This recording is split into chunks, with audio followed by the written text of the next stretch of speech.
ওরে মাঝ ভান্ডারে নুরানি ফুল বাবা মুজিবু দমে দমে জপরে মন আল্লাহ, দমে দমে আল্লাহ আমার কাছে আছে, আল্লাহ আমায় দেখিতেছে। প্যারে হাজরিন, লক্ষ্য করে দেখুন,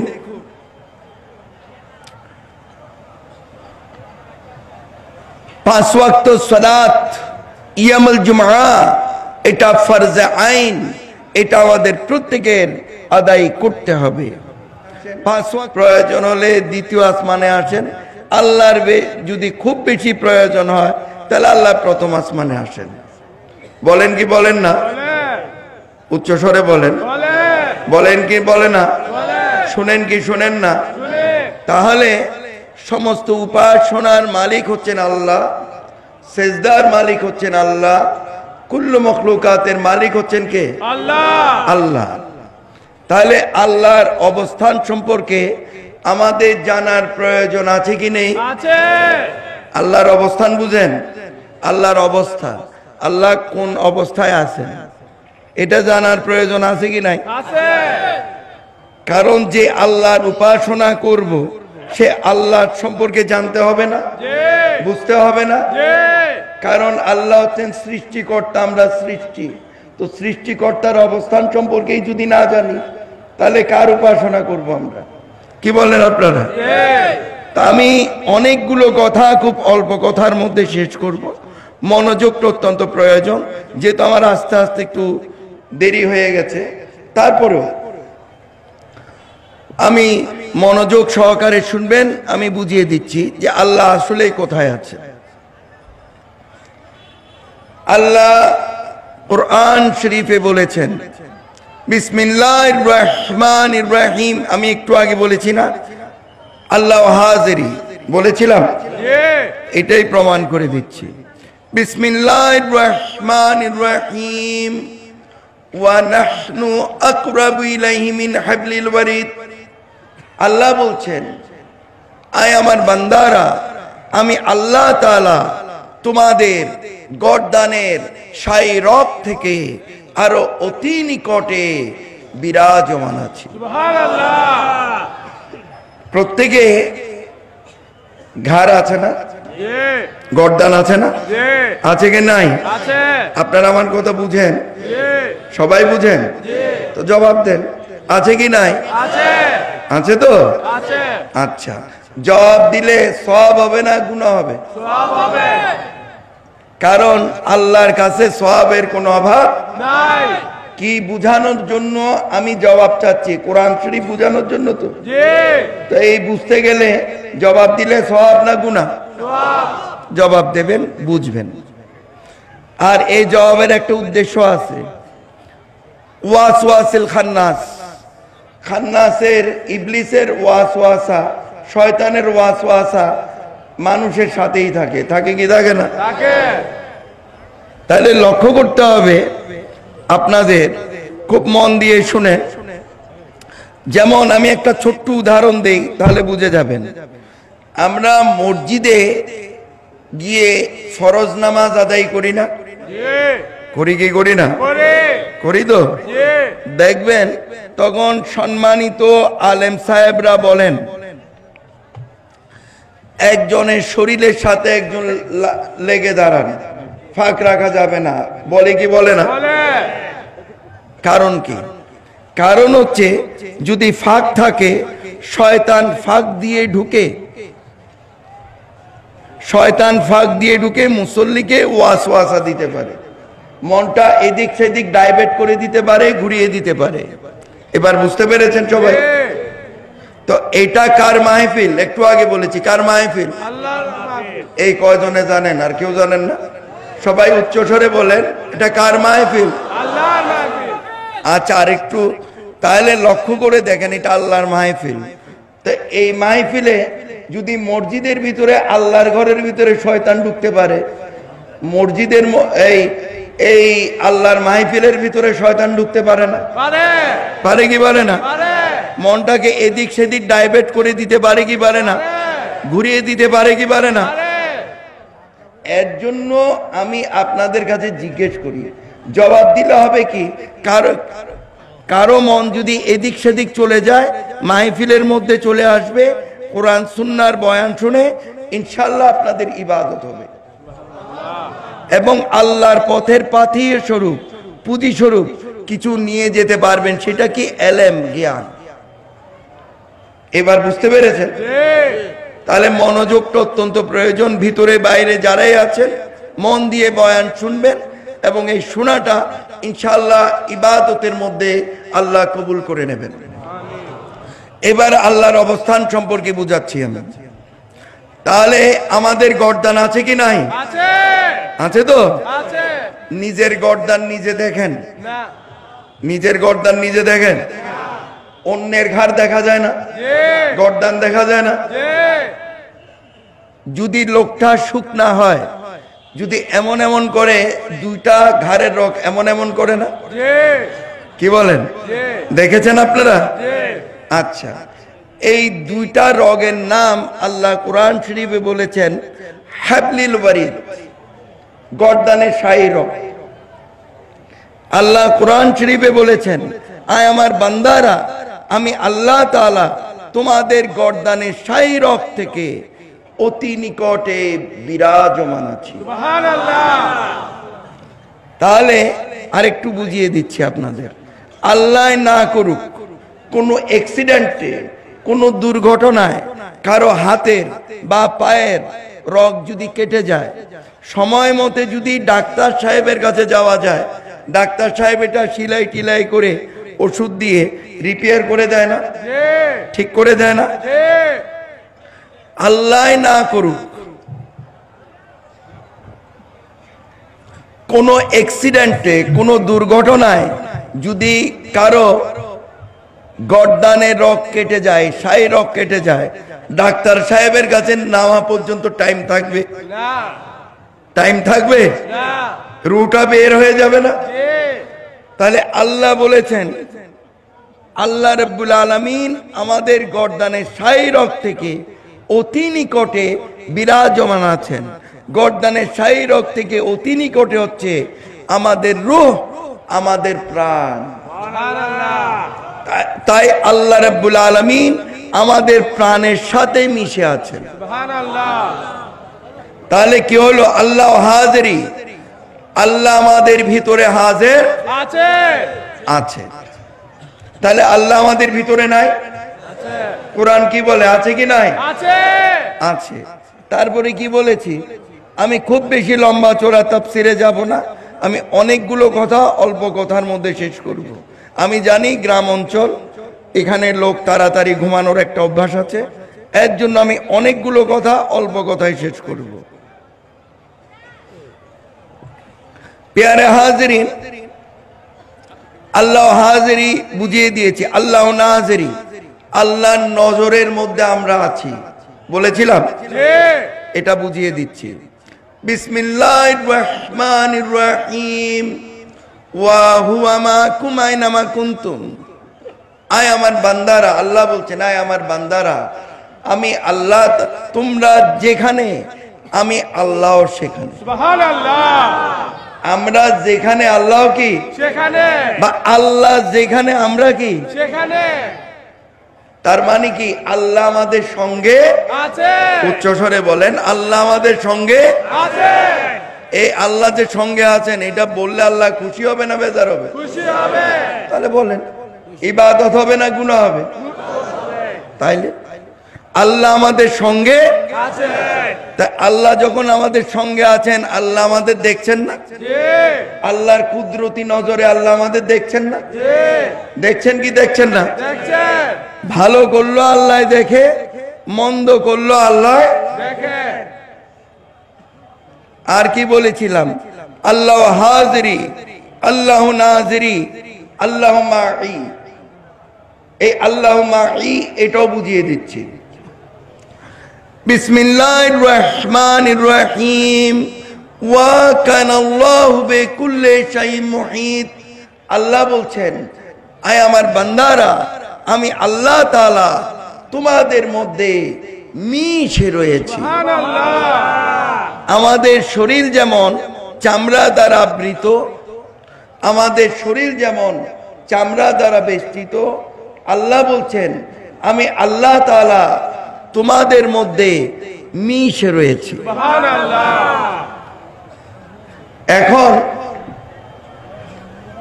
ভিতরে ভিতরে আসতে পারে যে হুজুর আল্লাহ কি শুধু আমাদের মধ্যে আছে আর কোথাও নাই?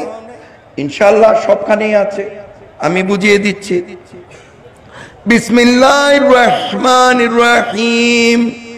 আল্লাহু নূরুস সামাওয়াতি ওয়াল আরদ।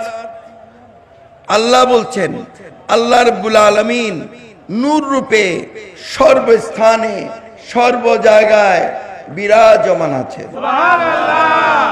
সপ্ত আসমান, সপ্ত জমিন, চন্দ্র সূর্য গ্রহ নক্ষত্র থেকে শুরু করে জিন ইনসান থেকে শুরু করে বৃক্ষ আদি তরুরাজি থেকে শুরু করে জিন ইনসান থেকে শুরু করে এক কথায় কুল্লু মখলুকাত, পুরো সৃষ্টি জগতের মধ্যে আল্লাহ নূর রূপে বিরাজমান আছেন। আল্লাহ নেই এমন কোন জায়গা। তাহলে আল্লাহ যে আমাদের মধ্যে মিশে আছেন কিভাবে?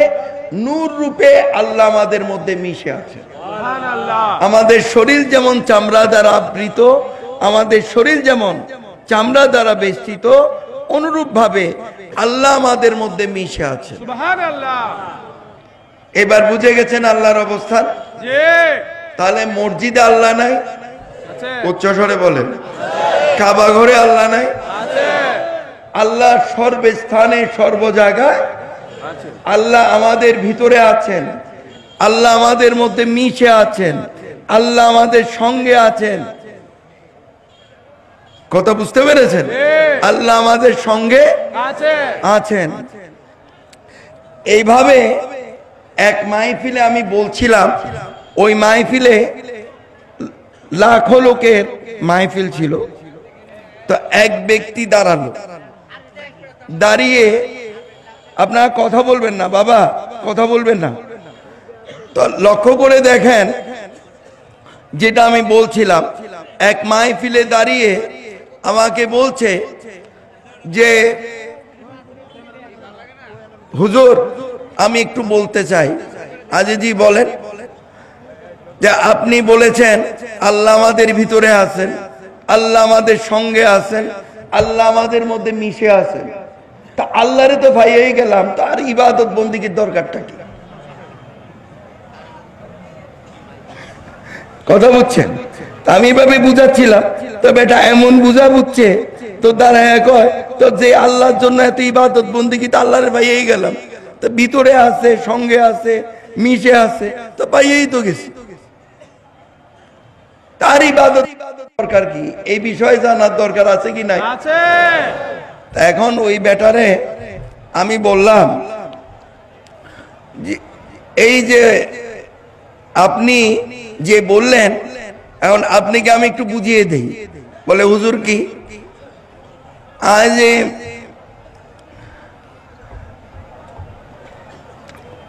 শুকরের মধ্যতা আল্লাহ আছে। শুকর আরবিতে বলে খিনজির। কথা বুঝতে পেরেছেন? বাংলাতে বলে শুকর। তো শুকরের মধ্যতা আল্লাহ আছে।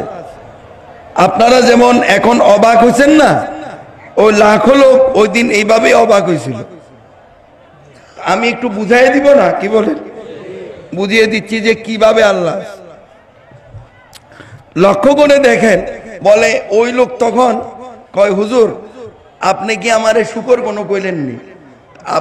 আমি তখন তারে বললাম, আপনি যেই ধরনের প্রশ্ন করছেন, আপনি যদি এটা মনে করেন তাহলে এইটাই হইতে পারেন, কারণ প্রশ্নটা তো এইরকম। তাহলে এই শুকর দিয়ে যদি না বুঝাই তাহলে তো আপনি বুঝবেন না। তাহলে লক্ষ্য করে দেখেন, আমি বুঝিয়ে দিচ্ছি। আল্লাহ কোরআন শরীফে বলেছেন বিসমিল্লাহির রহমানির রহিম। আল্লাহু নূরুস সামাওয়াতি ওয়াল আরদ। আল্লাহ সর্বস্থানে সর্ব জায়গায় আছে, পুরো সৃষ্টি জগতের মধ্যে আছে। তো শুকরটা আল্লাহ সৃষ্টি না? আরে উচ্চ স্বরে বলেন। শুকর আল্লাহ সৃষ্টি না? হ্যাঁ, তাহলে শুকরের মতো আল্লাহ আছে, অস্বীকার করা যাবে? বলে হুজুর শুকর তো হচ্ছে হারাম। ইনজিল কিতাব মুসা আলাইহিস সালামের উপর নাজিল হয়েছে না? আরে উচ্চ স্বরে বলেন। ইনজিল কিতাব ঈসা আলাইহিস সালামের উপর নাজিল হয়েছে না? ঈসা আলাইহিস সালামের উম্মতের জন্য শুকরের গোশত হালাল। দেখবেন খ্রিস্টান সম্প্রদায় শুকরের গোশত খায়, খায় কি খায় না? আবার কোরআন শরীফে আল্লাহ রাব্বুল আলামিন শুকরের গোশত আমাদের জন্য হারাম করেছেন, তাই আমাদের জন্য হারাম। আমরা শুকর ধরতে পারবো না, খাইতেও পারবো না, ছুঁইতেও পারবো না। কি বলে? এবার বুঝে গেছেন সবাই? তো বলতে পারেন যে হুজুর ওনাদের জন্য হালাল করেছে, আমাদের জন্য হারাম করেছেন কেন?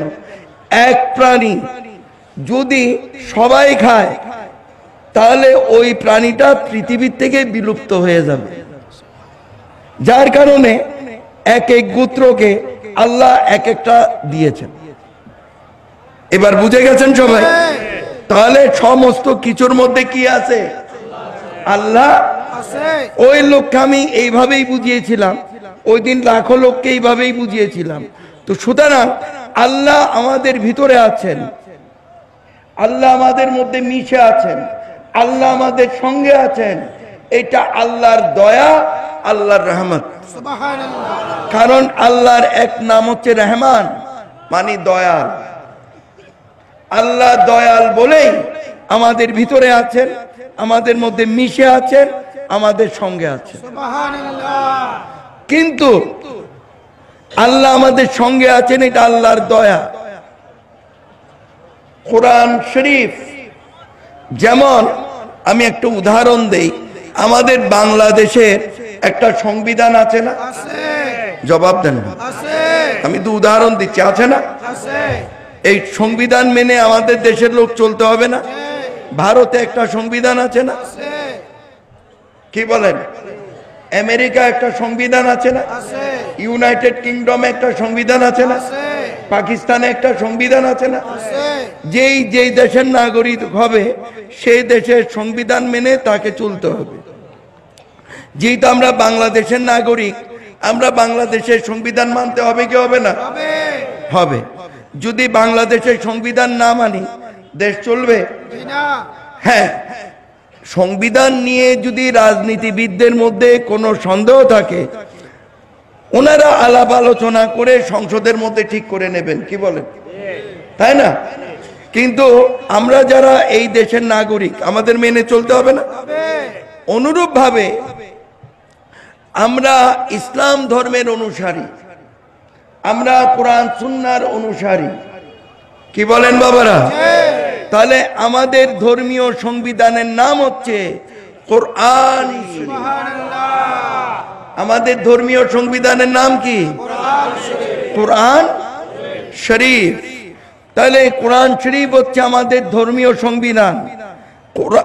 কোরআন শরীফের একমাত্র সহি শুদ্ধ তাফসীর হচ্ছে হাদিস শরীফ, যেটাকে আমরা সুন্নাহ বলে জানি। যার কারণে আমাদের জীবন ব্যবস্থা হতে হবে কোরআন সুন্নাহ ভিত্তিক। আল্লাহ আমাদের ভিতরে আছেন, আল্লাহ আমাদের সঙ্গে আছেন, আল্লাহর নজরের মধ্যে আল্লাহ আমাদের রেখেছেন। এটা আল্লাহর দয়া, আল্লাহর রহমত। কিন্তু আল্লাহর সংবিধান বলছে ইবাদত বন্দিগির মধ্য দিয়ে আল্লাহকে রাজি খুশি করতে না পারলে আল্লাহ মুমিন বলে স্বীকৃতি দেবে না। এবার বুঝে গেছেন? তাহলে আল্লাহ সঙ্গে আছেন, ভিতরে আছেন, এটা আল্লাহর দয়া। আল্লাহ মিশে আছেন, এটা আল্লাহর দয়া। কিন্তু আল্লাহর হুকুম মোতাবেক আমাদের চলতে হবে কি হবে না? হবে। তাহলে আমরা মুসলমান, আমাদের ধর্মীয় সংবিধানের নাম কি? উচ্চস্বরে বলেন। কোরআন শরীফ। কোরআন শরীফ। সবাই আওয়াজকে আল্লাহ কবুল করুন। আমিন।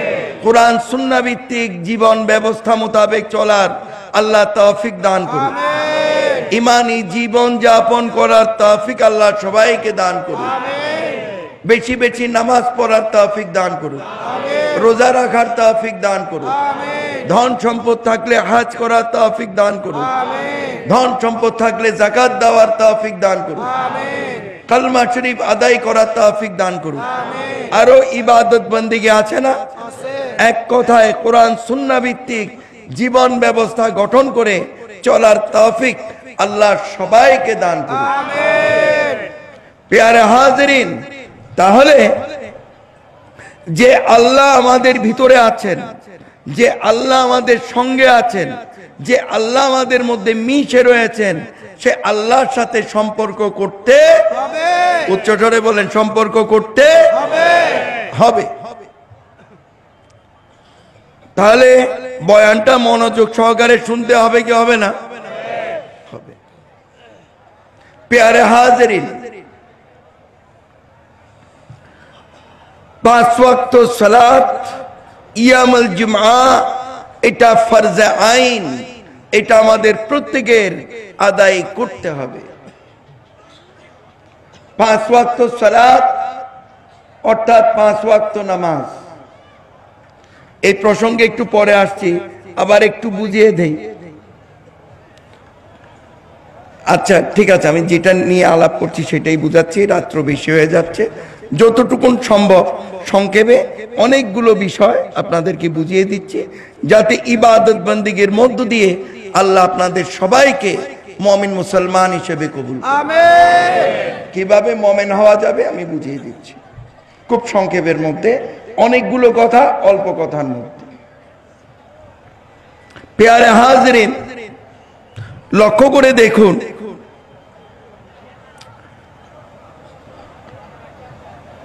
5 ওয়াক্ত সালাত ইয়ামুল জুমআ এটা ফরজে আইন, এটা আমাদের প্রত্যেকের আদায় করতে হবে। 5 ওয়াক্ত সালাত অর্থাৎ 5 ওয়াক্ত নামাজ। ইয়ামুল জুমআ যেটাকে আমরা সাপ্তাহিক ঈদের দিন বলে জানি।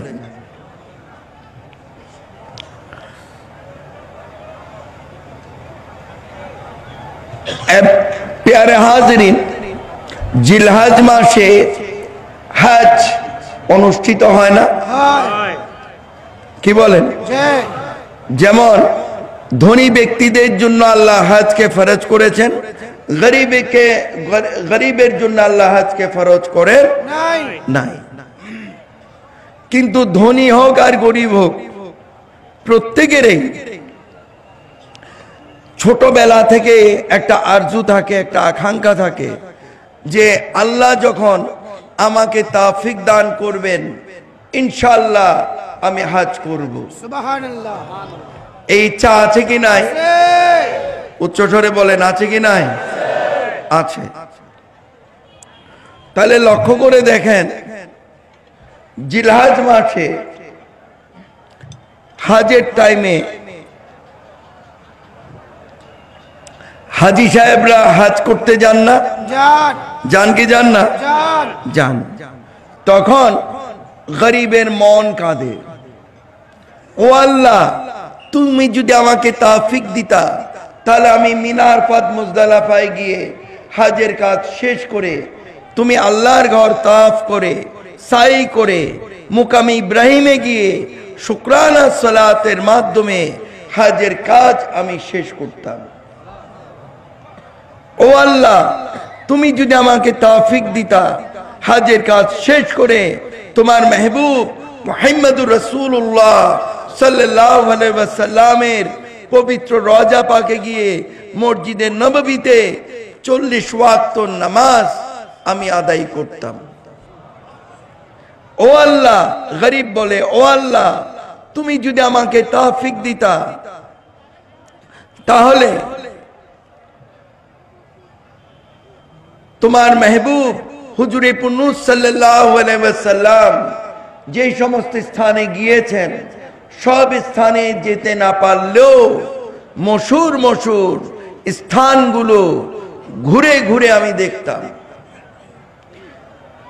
এখন গরিব বলে, ও আল্লাহ তুমি তো আমাকে তৌফিক দিলা না, এই জীবনে বুঝি আমার হজ করা হলো না। গরিবের মন কাঁদে। ধনী ব্যক্তির জন্য যে আল্লাহ, গরিবের জন্য সেই আল্লাহ। সুবহানাল্লাহ। একই আল্লাহ। আল্লাহর বিচার সবার জন্য সমান। সুবহানাল্লাহ। আল্লাহ বলছেন, আয় আমার গরিব বান্দা, তোমরা মন খারাপ করিও না। তোমরা যখন জুমার সালাত আদায় করবে, জুমার নামাজ আদায় করবে, আমি আল্লাহ তাআলা তোমাদের আমলনামার মধ্যে হাজের সওয়াব দান করব। সুবহানাল্লাহ। চিন্তা করে দেখুন, নামাজ কত বড় একটা নিয়ামত, রহমত স্বরূপ আল্লাহ আমাদের জন্য দান করেছেন। তাই আপনারা প্রত্যেকে সালাত আদায় করবেন, নামাজ আদায় করবেন। সুবহানাল্লাহ। প্যারে হাজিরিন, আল্লাহ কুরআন শরীফে বলেছেন, বিসমিল্লাহির রহমানির রহিম, ইন্নাস সালাতা তানহা আনিল ফাহশাল মুনকার। ইন্নাস সালাতা তানহা, নিশ্চয় সালাত অর্থাৎ নামাজ পবিত্র করে দেয়, আনিল ফাহশাল মুনকার, দুনিয়ার যত বেফাশা, বদকারি, শয়তানি, বদমাইশি, গুমরাহি, দুনিয়ার যত মন্দ কাজ আছে, সমস্ত মন্দ কাজ থেকে নামাজ মানুষকে দূরে সরিয়ে রাখে, বিরত রাখে। সুবহানাল্লাহ। قال رسول الله صلى الله عليه وسلم الصلاة معراج المؤمنين। সালাত অর্থাৎ নামাজ মুমিনের সাথে, আল্লাহর সাথে দিদার করিয়ে দেন, মিলন করিয়ে দেন। সুবহানাল্লাহ।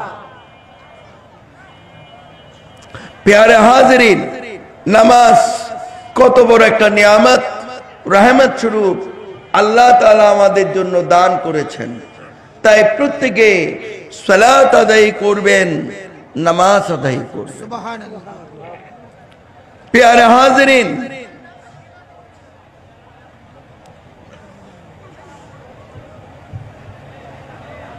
রজবের চাঁদে, আমি আগেই বলেছি আমি অনেকগুলো কথা অল্প কথায় শেষ করব।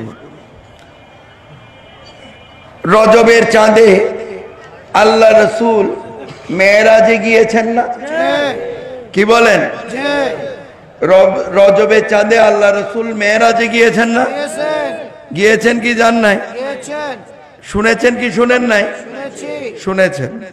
তাহলে লক্ষ্য করে দেখেন, কার আহ্বানে আল্লাহর সাথে মেরাজ করতে গিয়েছেন? আরশ আজিমে, আল্লাহর হুকুমে, আল্লাহর হুকুমে মেরাজে গিয়েছেন। তাহলে লক্ষ্য করে দেখেন, আল্লাহর রাসূল মেরাজে গিয়েছেন, এটা লম্বা ঘটনা। এই সালাতের বয়ানের সাথে যতটুকুন মিল আছে আমি ওইটা আরো সংক্ষেপ করে আপনাদেরকে একটু বুঝিয়ে দিচ্ছি।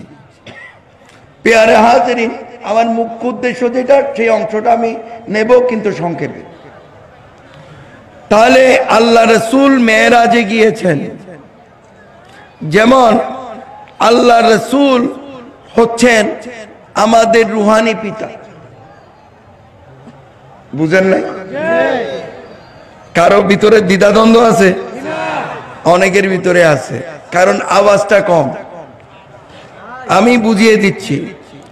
আল্লাহ কুরআন শরীফে বলেছেন, আল্লাহ রসুলের স্ত্রীগণ আমাদের মা।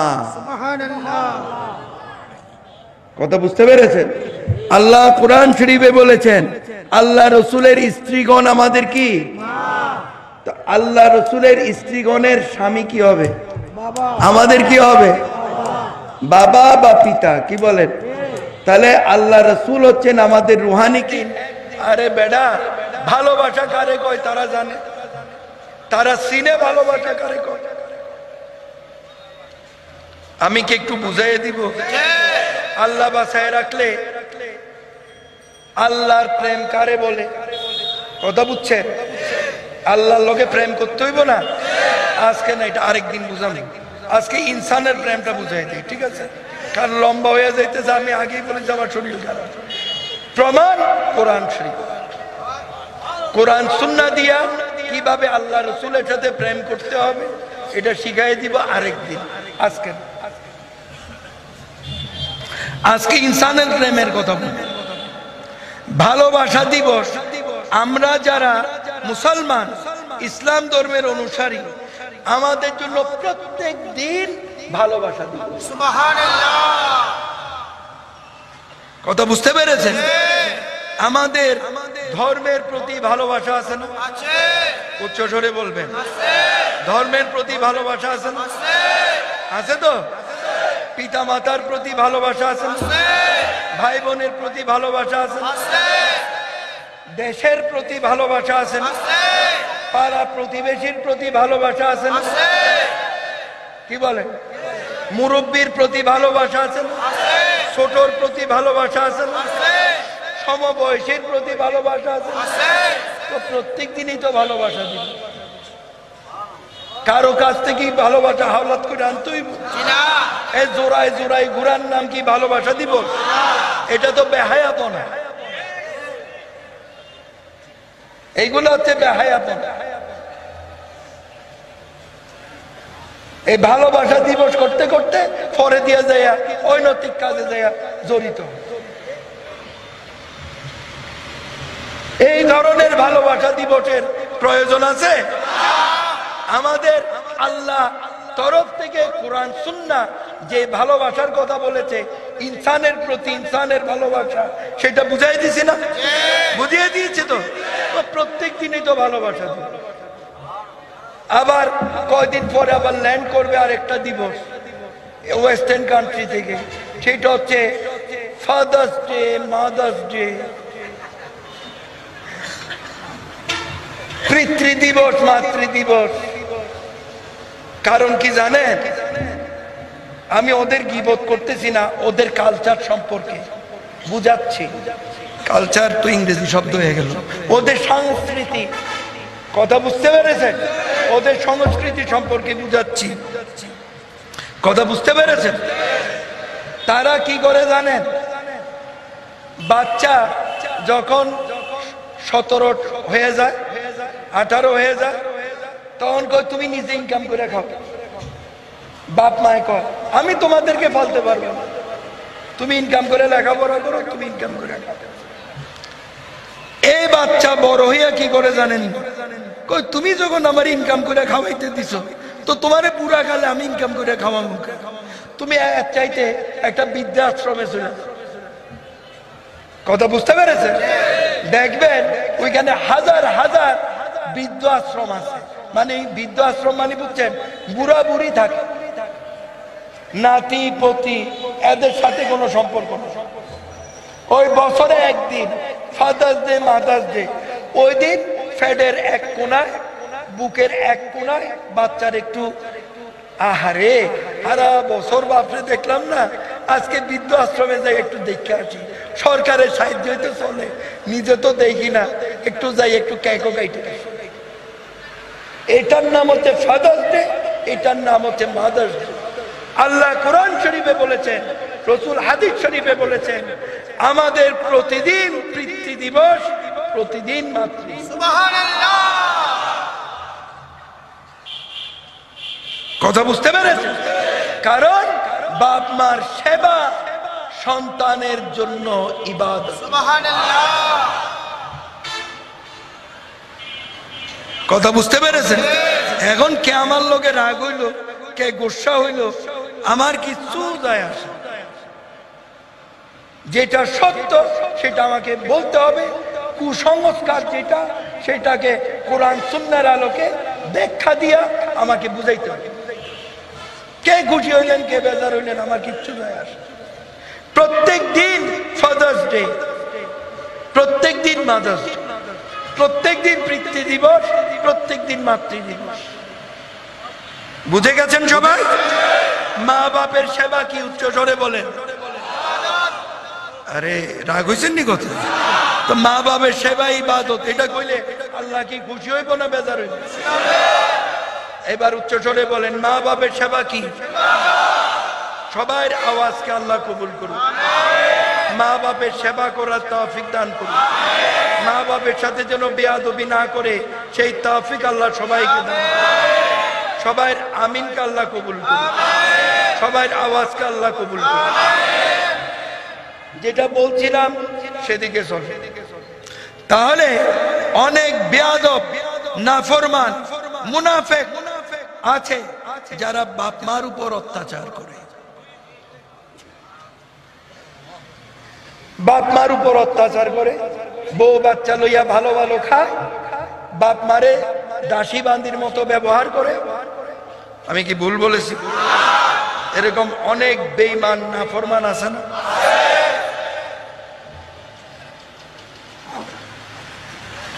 বউ বাচ্চারে লইয়া ভালো খায়, বউ বাচ্চার কাজ পর্যন্ত বাপ মারে দিয়া। আবার অনেক বেয়াদব নাফরমান বেঈমান আছে, বাপ মারে বাড়ি থেকে বোঝা মনে করে বাইর করে দেয়। আমি কি ভুল বলেছি? এখানে কারো কিছু বলার দরকার নাই। কোরআন সুন্নাহর ইলম অর্জন করবেন। যেই ব্যক্তি, মাইকের আওয়াজ অনেক দূর পর্যন্ত যাচ্ছে, যারা এই বয়ানটা শুনছেন, যেই এই ভুল করে থাকেন, বাড়িতে গিয়ে বাপ মার পায়ে ধরে ক্ষমা চাইবে। যে বাপ মা, আমি না বুঝে ভুল করেছি, আজকে কোরআন সুন্নাহর মাহফিলে আমি গিয়েছিলাম, কোরআন সুন্নাহর বয়ানে শুনেছি, আপনাদের সেবা আল্লাহ ইবাদত হিসেবে গ্রহণ করবে, আমাকে ক্ষমা করে দেন। দেখবেন বাপ মার অন্তর অনেক বড়। নামাজ পড়ে আল্লাহর কাছে ক্ষমা চাইবে, আল্লাহ আমার ছেলে না বুঝে এই অপরাধটা করেছে, তুমি আল্লাহ তাকে ক্ষমা করো। সুবহানাল্লাহ। বের করে দিয়েছেন, কালকেই খুঁজতে বের হয়ে যাবে। কোথায় বাপ? মাপ চেয়ে সসম্মানে তাদের বাড়ি ফিরে আনবেন। বাপ মার অন্তর অনেক বড়। নামাজ পড়ে আল্লাহর কাছে ক্ষমা চাইবে, আল্লাহ আপনাদেরকে ক্ষমা করবে। সুবহানাল্লাহ। এখন অনেকেরই বাপ মা পৃথিবী থেকে বিদায় নিয়েছে, আজকে জেনেছেন, আফসোস ভিতরে ঢুকেছে। তাদের কি করতে হবে সেটাও বুঝিয়ে দিচ্ছে। যাদের তৌফিক আছে, সামর্থ্য আছে, মা বাপের মৃত্যুবার্ষিকীতে কোরআন খতম দিবেন, ফকির মিসকিন খাওয়াবেন, ফরজ ইবাদত পাঁচেখানা নামাজ তো পড়বেনই, বেশি বেশি নফল নামাজ আদায় করবেন। আদায় করে আল্লাহর কাছে ক্ষমা চাইবেন। আল্লাহ ইচ্ছা করলে আপনাকে ক্ষমা করে দিতেও পারে। সুবহানাল্লাহ। আর যারা গরিব, সামর্থ্য নাই, ফকির মিসকিন খাওয়ারও সামর্থ্য নাই, আলেম সাহেবরে দাওয়াত দিয়া কোরআন খতম দেওয়ারও সামর্থ্য নাই, হ্যাঁ পাঁচেখানা নামাজ তো আদায় করবেন, দরকার হলে নফল রোজা আদায় করবেন, মাপ পাওয়ার লাগে না, আল্লাহর সন্তুষ্টির জন্য নফল রোজা আদায় করবেন, নফল নামাজ আদায় করে আল্লাহর কাছে ক্ষমা চাইবেন যে আল্লাহ আমি না বুঝে অপরাধ করে ফেলেছিলাম, আজকে তো আমার সুযোগ নাই বাপ মার কাছ থেকে ক্ষমা নেওয়ার, আল্লাহ ইচ্ছা করলে ক্ষমা করে দিতে হবে। সুবহানাল্লাহ। এবার বুঝতে পেরেছেন? কথায় কথায় কই, আমি মনে করছিলাম অল্প কথায় শেষ করবো। আচ্ছা ঠিক আছে, আমি শয়তান নিয়ে বুঝাইতেছিলাম না তো? যারা বাপ মার উপরে অত্যাচার করে তারা, এটা কার কাজ? বাপ মার উপরে অত্যাচার করে, এটা কার কাজ? এবার বুঝে গেছেন? এই ফাদার্স ডে, মাদার্স ডে, এই ভালোবাসা দিবস, এগুলা প্রত্যেক দিনে ভালোবাসা দিবস, প্রত্যেক দিনে পিতৃ দিবস, প্রত্যেক দিনে মাতৃ দিবস। বিশেষ করে বিশেষ দিনের আমাদের কোনো প্রয়োজন, যারা আমরা কোরআন সুন্নাহর অনুসারী, আমাদের জন্য ওই ল্যান্ড করা ইবাদত এই দিনের কোনো দরকার। আমাদের জন্য কোরআন সুন্নাহ আদর্শ যেটা দিয়েছে সেটাই আমাদের জন্য ইবাদত। বুঝে গেছেন সবাই? বলেন ইনশাআল্লাহ বুঝে গেছি। ওই জিনা সম্পর্কে বলছিলাম না, এবার আসুন আইনুল জিনা কাকে বলে, অর্থাৎ চোখে দেখে দেখে জিনা করে। আমাদের কন্যা সন্তানরা স্কুল কলেজ মাদ্রাসায় যায় না? যায় কি যায় না? অনেক সময় কন্যা সন্তানরা এসে কান্নাকাটি করে বাপ মাকে নালিশ করে না, গার্জিয়ানকে নালিশ করে না, ও মুখে বিচ্ছিরি বিচ্ছিরি কথা বলে, রাস্তা আটকায়, আমাদের স্কুল কলেজ মাদ্রাসায় যাইতে অসুবিধা হয়। আমি কি মিথ্যা বলছি? এরকম হয় না? আবার অনেক মহিলারা রাস্তা দিয়ে হাঁটে না? হাঁটে কি হাঁটে না? যুবক, বেশিরভাগ যুবক ভালো, বেশিরভাগ যুবক কি ভালো, দুই সাইডটা দুষ্টের কারণে। যেমন আমরা ইসলাম ধর্মের অনুসারী, কি বলেন? আমার এখনো মনে আছে, আজকের থেকে 2 বছর আগে আমি প্রতি বছরই 12 রবিউল আউয়াল ঢাকায় করি। এক সময় একটানা 12 বছর পল্টন ময়দানে করেছিলাম। পল্টন ময়দান বন্ধ হওয়ার পর শাহজাহানপুর রেলওয়ে ময়দানে করি। লক্ষ লক্ষ লোক হয় প্রতি বছরই। আপনার প্রতি বছরেই ইলেকট্রনিক মিডিয়া, প্রিন্ট মিডিয়া, সাংবাদিকরা আমার কাছ থেকে ইন্টারভিউ নেয় একদম ওপেনলি। এরকম আপনারা যেরকম সামনে বসে এরকম ওপেনলি ওনারা প্রশ্ন করেন, আমি উত্তর দিই। তো ওইবার আমির হোসেন আমু সাহেবও বসা ছিল, স্বরাষ্ট্রমন্ত্রী সাহেবও ছিল, আপনার আমার স্টেজে মেনন সাহেবও ছিল। আমি ইন্টারভিউ দিতেছি, ওনারাও ছিল। এক সাংবাদিক আমাকে প্রশ্ন করল যে হুজুর, জঙ্গিবাদ সম্পর্কে কিছু বলেন। আমি ওনারে বললাম, জঙ্গিবাদ সম্পর্কে বলতে বলছেন, কিন্তু সন্ত্রাসবাদ সম্পর্কে তো কিছু বলতে আমারে বললেন। সব ধর্মের মধ্যে সন্ত্রাসী আছে, ওপেনলি 100টার উপরে মাইক ছিল। আমি সম্মানিত যারা মিনিস্টার সাহেব ছিলেন ওনাদেরকেও বলেছি, আপনারাও শুনেন, লক্ষ লক্ষ লক্ষ লক্ষ লোক সবাইকে বলেছি, মাইক ওপেন করে দিতে বলেছি, তো সবাই শুনে। জঙ্গিবাদ বলতে মুসলমানকে বুঝায়। তখন আমি বলেছি বলতে হবে জঙ্গিবাদ, সন্ত্রাসবাদ ইসলামে নাই। সব ধর্মের লোকের মধ্যে, সব ধর্মের মধ্যে সন্ত্রাসী আছে। শুধু জঙ্গি যদি বলে তাহলে আমাদের মুসলমানদেরকে ইন্ডিকেট করে।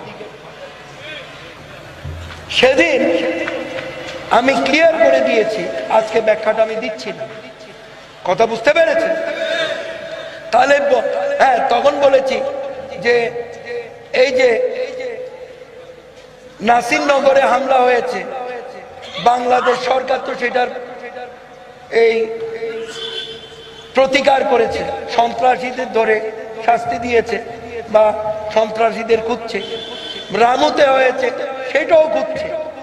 কিন্তু মিয়ানমারে যে তখন কিন্তু মিয়ানমাররা এখানে আসে নাই, তার আগের বছর আমি প্রতিবাদটা করেছি। মুসলমান এই যে মিয়ানমারে যে মুসলমানদের নিধন করা হচ্ছে, সেটা নিয়ে তো আমার প্রশ্ন করলেন। তাহলে সব ধর্মের মধ্যে সন্ত্রাসী, শুধু জঙ্গিবাদ বলবেন না, বলবেন সন্ত্রাসবাদ, জঙ্গিবাদ ইসলামে নাই। আমার এই বক্তব্য শুনে মেনন সাহেবও আমার বক্তব্য শুনে জঙ্গিবাদ, সন্ত্রাসবাদ ইসলামে নাই উনিও বক্তব্য দিলেন, আমু সাহেবও বক্তব্য দিলেন। কথা বুঝতে পেরেছেন? এবং ওইখানে আমি বলেছি যে প্রাইম মিনিস্টার সাহেবাকেও বলবেন যে এই প্রস্তাব আমি দিয়েছি। আপনারা লক্ষ্য করবেন ওই ঈদে মিলাদুন্নবীর পর থেকেই কিন্তু উনি বলেন জঙ্গিবাদ, সন্ত্রাসবাদ, ইসলাম। এর আগে শুধু বলতো জঙ্গিবাদ। এই সংযোজন আমি করেছি। কথা বুঝতে পেরেছেন? ওনাদের মাধ্যমে। আর ওই 12 রবিউল আউয়াল দেখবেন ম্যাক্সিমাম টেলিভিশনে, পেপারে আমাকে দেখায় আমার ছবি। কথা বুঝতে পেরেছেন? তো ওদিন আমার বক্তব্য প্রধানমন্ত্রীও শুনেছেন। তাহলে বুঝতে হবে। তখন আমি ওনাদেরকে বলেছি আপনার কি মনে হয় আমি কি সন্ত্রাসী? বলে যে না। তো যিনি সন্ত্রাসী তিনি জঙ্গি। তো জঙ্গিবাদ, সন্ত্রাসবাদ ইসলামে নাই, এটা সব ধর্মের মধ্যে সন্ত্রাসী। আমি বলেছি।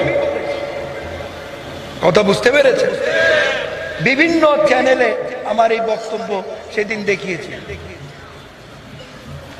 তো সুতরাং মানুষ হত্যা করা, আমি শুরুতে বলেছি না, মানুষ হত্যা করা কার কাজ? ইসলাম হত্যা সমর্থন করে না। যারা আমরা কোরআন বিশ্বাসী, সুন্নাহ বিশ্বাসী, দ্বীন ইসলাম বিশ্বাসী, আমরা মানুষ হত্যা বিশ্বাস করি না। মানুষের উপর অত্যাচার ও বিচার বিশ্বাস করি না। এবার বুঝে গেছেন? এক শ্রেণীর লোকের জন্য সমস্ত মুসলমানকে। আরে আমি বিদেশে যখন আমি অনেক প্রোগ্রাম করেছি, এক প্রোগ্রামে ওই যে টুইন টাওয়ার যখন হামলা হল, মনে আছে তো আপনাদের? ও যে বিমান মাইরা যেটা হইল, আমি প্রোগ্রামে গিয়েছি, কোনদিন আমারে কিছু বলেন। এক খ্রিস্টান একদিন এসে আমারে যে যাচ্ছি, you are Muslim? Yes I am Muslim. You are Muslim, you are terrorist. যে হোয়াই আই এম টেররিস্ট? এখন যারা ইংরেজি বুঝেন, ম্যাক্সিমাম লোকে ইংরেজি বুঝেন না, আমি বাংলাতে বুঝাচ্ছি। আমি বললাম, ওই কয় আমি সন্ত্রাস। আমি কোনোদিন একটা এই আল্লাহর একটা প্রাণী হত্যা করলাম না, এখানে আমারে তুমি সন্ত্রাসী বলতেছো কেন? তোমরা এইভাবে মানুষ মার, রাস্তা দিয়ে হাইটা যায়, বোমা ফুটাইয়া মানুষ মাইরা ফেলাম। আজ এইটা তো। তখন আমি তাকে বুঝাইলাম, বুঝানোর পর ইসলাম কি বলে বুঝাইলাম, বুঝানোর পর সে বলে তাহলে তুমি কোন মুসলমান, তারা কোন মুসলমান? আমি তখন তারে বলছি, দেখেন আমি কারো বিরুদ্ধে কিছু বলি না, আপনারা তাদেরকে যাইয়া জিজ্ঞেস করেন তারা কোন মুসলমান, আমি যে মুসলমান সেটা আমি আপনাদেরকে বুঝাইলাম, এখনো বুঝাই দিচ্ছি। বুঝাইছেন? কারণ মানুষ হত্যা ইসলাম এলাও করে না।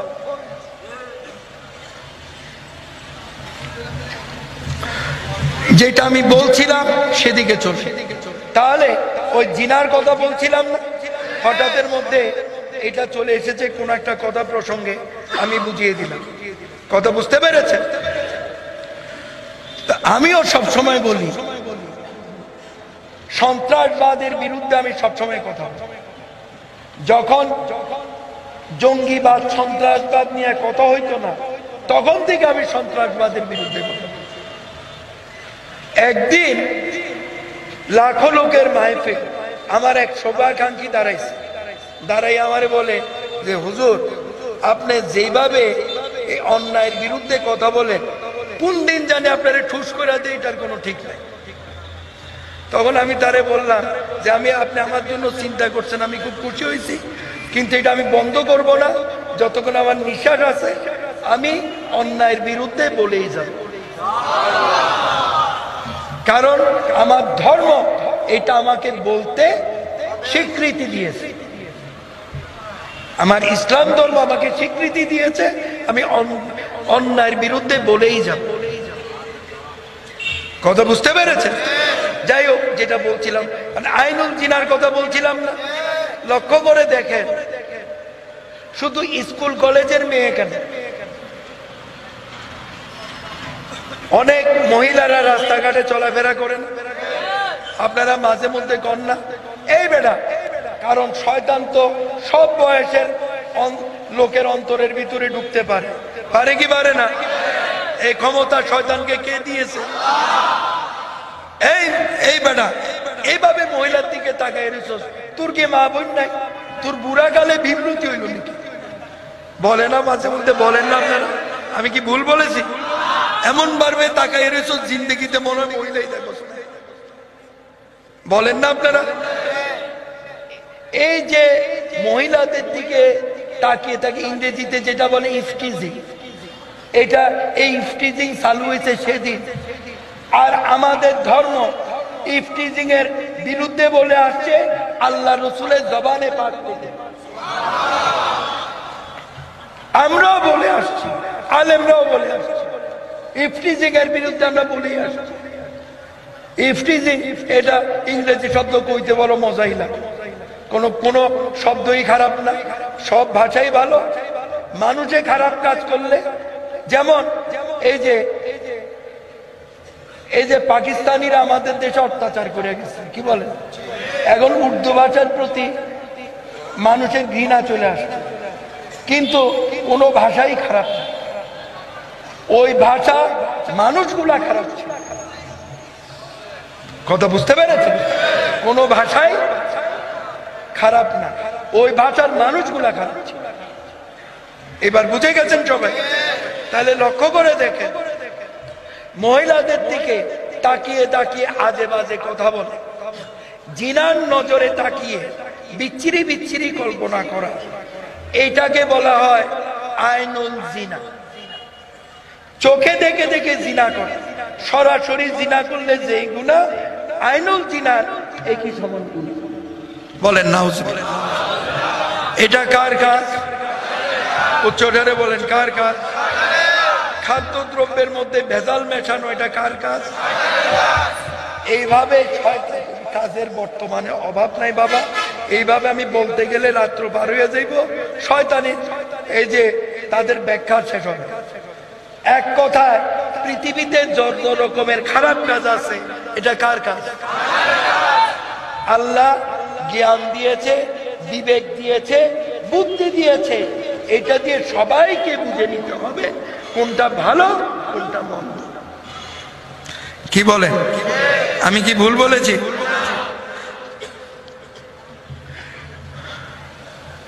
পুরো পৃথিবীতে আচ্ছা শয়তান কয়জন? আর রাগটা কইেন না, আর রাগ হইলো আমার কিছু যায় আসে না। শয়তান কয়জন? হ্যাঁ, শয়তান কয়? উচ্চ হয়রান হয়ে গেলেন নাকি? আমি অসুস্থ শরীরে হয়রান হইলাম না, আপনি হয়রান হয়ে গেলেন। শয়তান কয়জন? এরকম জোরে বলেন, কয়জন? একজন। পুরো পৃথিবীতে কোটি কোটি মানবরূপী শয়তান আছে, এরা সব অরিজিনাল শয়তানের অনুসারী। আমি কি ভুল বলেছি?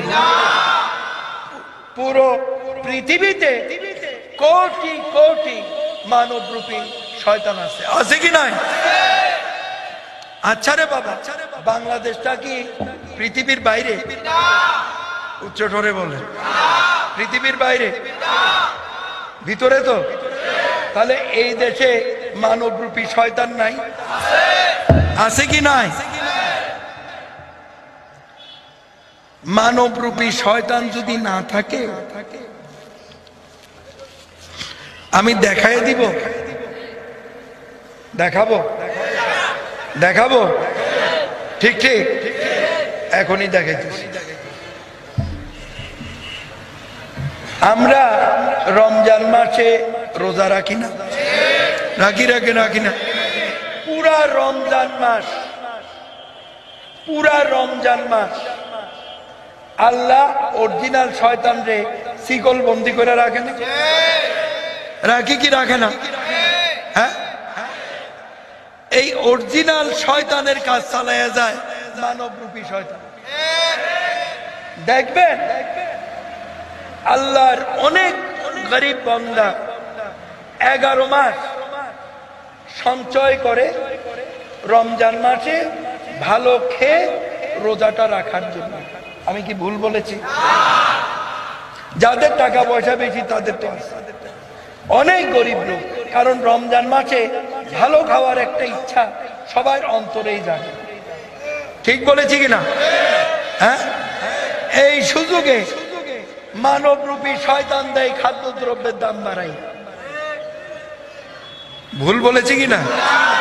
ভুল বলেছি তো? মানবরূপী শয়তান দেখাই দিলাম না, দেয় খাদ্যদ্রব্যের দাম বাড়াই। আচ্ছা, যাদের টাকা পয়সা আছে বেশি তারা খাইল, যারা গরিব দেখা যায় 15 রোজা 20 রোজা গেল, টাকা শেষ, অর্ধ আহারে অর্ধ অনাহারে রোজাটা রাখলো। আল্লাহ কি এই মানবরূপী শয়তানরে ছেড়ে দিবে? ছেড়ে দিবে?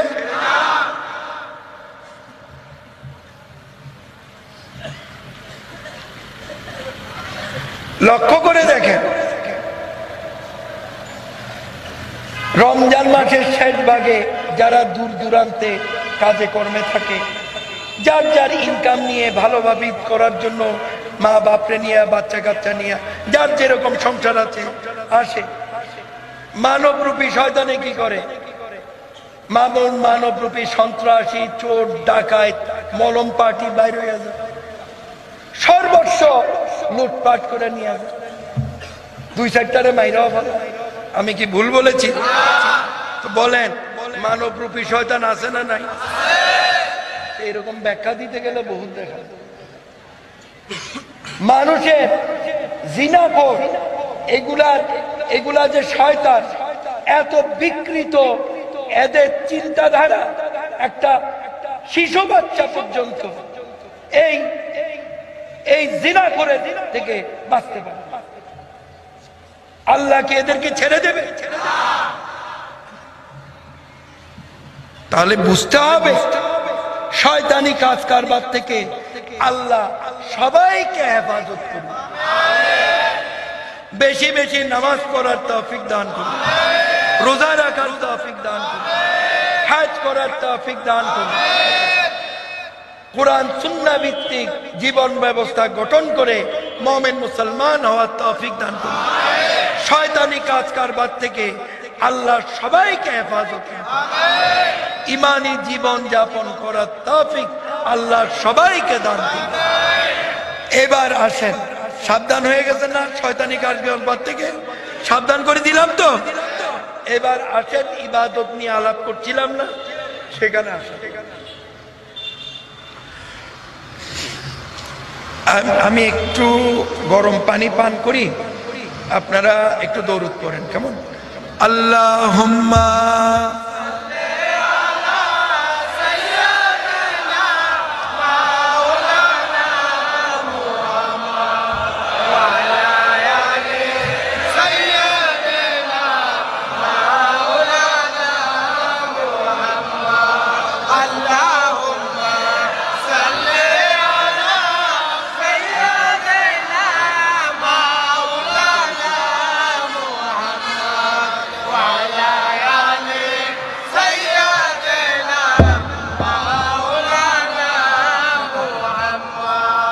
আল্লাহুম্মা সাল্লি আলা সাইয়্যিদিনা মাওলানা মুহাম্মদ করুন আলা আলি সাইয়্যিদিনা মাওলানা মুহাম্মদ। আল্লাহুম্মা সাল্লি আলা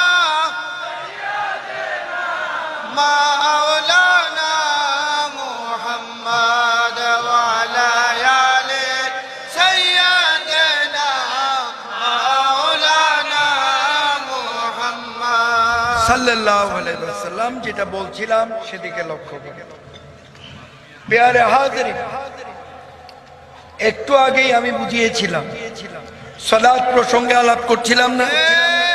মনে আছে আপনাদের? বলেন ইনশাআল্লাহ মনে। যেটা বলছিলাম সেদিকে লক্ষ্য করি। প্যারে হাজরিন,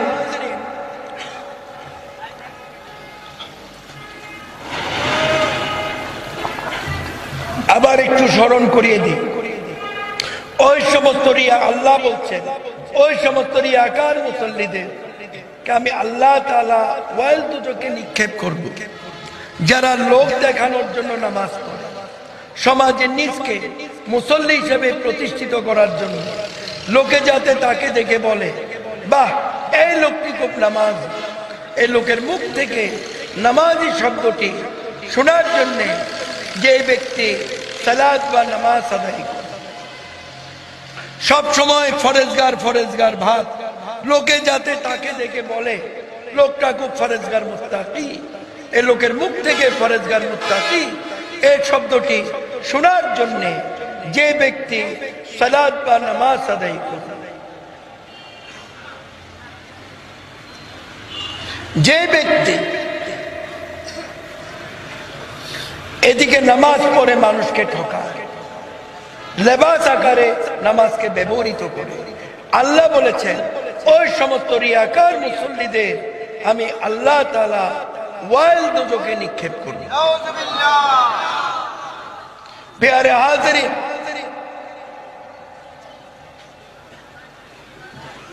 এরা হচ্ছে মুনাফিক মুসলমান। ভাগ করেছে কে? আল্লাহ। قال رسول الله صلى الله عليه وسلم الصلاة معراج المؤمن, সালাত ও নামাজ মুমিনের সাথে আল্লাহর সাথে দিদার করিয়ে দেন, মিলন করিয়ে দেন। প্যারে হাজরিন, একটু আগেই সালাত প্রসঙ্গে আমি বলছিলাম, এখন একটু করে বুঝিয়ে আমি বয়ানটা, এই প্রসঙ্গটা আমি শেষ করে দিচ্ছি। প্যারে হাজরিন, তাহলে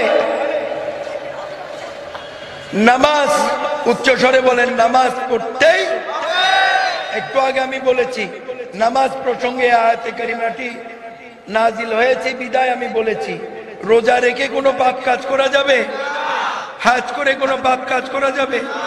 যাকাত দিয়ে কোনো পাপ কাজ করা যাবে? কোনো ইবাদত করেই পাপ কাজ করা চলবে?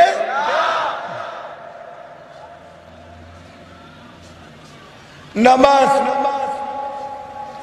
তাহলে আসসালাতু মিরাজুল মুমিনিন, সালাত ও নামাজ মুমিনের সাথে আল্লাহর সাথে দিদার করিয়ে দেন, মিলন করিয়ে দেন।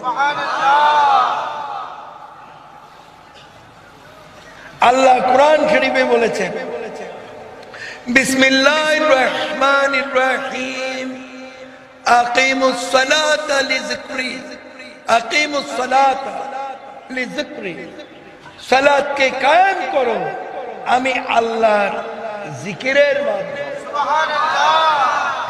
নামাজ আদায় করো, সালাত আদায় করো আমি আল্লাহর কিসের মাধ্যমে? জিকিরে। আল্লাহ কুরআন শরীফে বলেছেন ফজরের সালাত আদায় করে রিজিকের অন্বেষণে বের হয়ে। কি বলেন? রিজিকের অন্বেষণে। রিজিকের মালিক কে? আল্লাহ। আল্লাহ কুরআন শরীফে, আমি অনেকগুলো কথা এখন খুব শর্টে বুঝিয়ে দিচ্ছি। আল্লাহ কুরআন শরীফে আমাদের সাথে ওয়াদা করেছেন। কি ওয়াদা করেছেন? বিসমিল্লাহির রহমানির রহিম ফাযকুরুনি আযকুরকুম, মুমিন বান্দারা তোমরা আমি আল্লাহর জিকির করো, যদি তোমরা আমার জিকির করো আযকুরকুম, আমি আল্লাহ তোমাদের জিকির করব। আল্লাহ বলেছেন তোমরা যদি আমি আল্লাহরে স্মরণ করো তাহলে আমি আল্লাহ তোমাদের স্মরণ করব। আল্লাহর জিকির করলে আল্লাহ আমাদের কি করবেন? ওয়াদায়ে রব্বুল আলামিন। এই জিকির কোন কোন অবস্থায় করতে হবে সেটা আল্লাহ শিখিয়ে দিচ্ছেন। বিসমিল্লাহির রহমানির রহিম। আল্লাযিনা ইয়াযকুরুনাল্লাহা কিয়ামান ওয়া কুউদান ওয়া আলা জুনুবিহিম। আল্লাযিনা ইয়াযকুরুনাল্লাহা কিয়ামান, ওই সমস্ত জাকিরিন, প্রকৃত মুমিন যারা আমি আল্লাহর জিকির করে দাঁড়ানো অবস্থা, সুবহানাল্লাহ, ওয়া কুউদান, বসা অবস্থা, ওয়া আলা জুনুবিহিম, শোয়া অবস্থা, তারাই প্রকৃত মুমিন। কথা বুঝতে পেরেছে? আল্লাহ বলেছেন তো মানুষ অবস্থায় থাকে, দাঁড়িয়ে থাকে, না হলে বসে থাকে, না হলে কি? আল্লাহ বলেছেন তিন অবস্থার মধ্যে আমার বান্দারা, আমি আল্লাহ যে অবস্থায় রাখি না কেন, প্রত্যেকটা অবস্থাতে আমি আল্লাহর জিকির তোমাদের করতে, অর্থাৎ আমি আল্লাহরে স্মরণ করতে, যদি তোমরা আমি আল্লাহরে স্মরণ করো তাহলে আমি আল্লাহ তোমাদের স্মরণ করব। আমি অনেকগুলো কথা খুব অল্প কথার মধ্যে বুঝিয়ে দিচ্ছি, যেহেতু রাত্র বেশি হয়ে গেছে, বয়ানটা এখন আমি আসলে শর্ট করে দেব, কিন্তু যেগুলা প্রতিটা বয়ান ধরেছি আপনাদের জীবনের জন্য প্রতিটা পয়েন্টেই প্রয়োজনীয় ছিল, বুঝিয়ে দিচ্ছি আমি আপনাদের। তাহলে রিজিকের অন্বেষণে বেরোতে বলেছেন, কি বলেন? যার জন্য আমি সবসময় বলি এটা তরিকায়ে মেজভান্ডারিয়ার শিক্ষা। তো তরিকায়ে মেজভান্ডারিয়া বলতে কি বোঝা যায় আমি একটু বুঝিয়ে দেই। যেমন স্কুল, কলেজ, মাদ্রাসা, আচ্ছা ঠিক আছে, যেহেতু ধর্মীয় মাহফিল আমি মাদ্রাসার কথাই বলছি। মাদ্রাসায় কোন তালেবুল ইলম থেকে যদি জিজ্ঞেস করে তুমি কোন মাদ্রাসার, তুমি কোথায় পড়ো, সে বলবে আমি মাদ্রাসায় পড়ি। কথা বুঝতে পেরেছেন? কোন মাদ্রাসায় পড়ো, তখন বলবে অমুক মাদ্রাসায় পড়ি। মাদ্রাসার নাম বলে না, বলে কি বলে না? কারণ লক্ষ লক্ষ মাদ্রাসা আছে, কোন মাদ্রাসা ছাত্র বুঝবে কি, নাম বলে।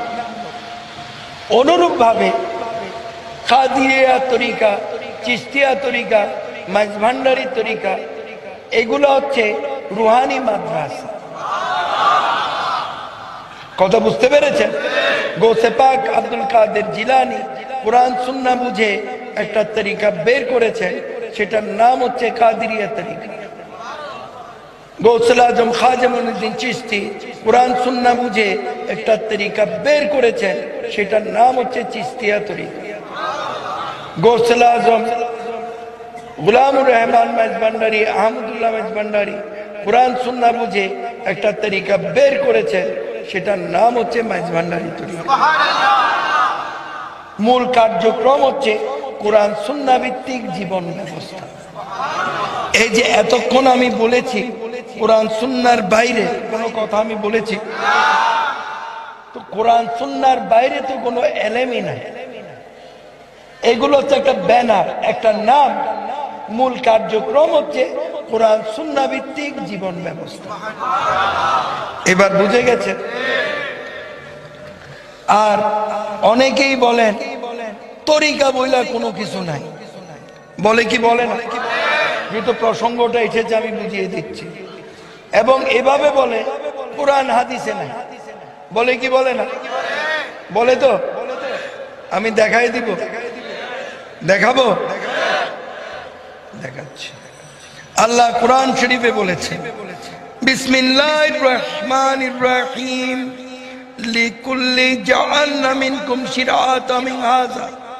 আল্লাহ ইলমকে দুই ভাগে বিভক্ত করেছে, একটা হচ্ছে শিরআত আর একটা হচ্ছে মিনহাজ।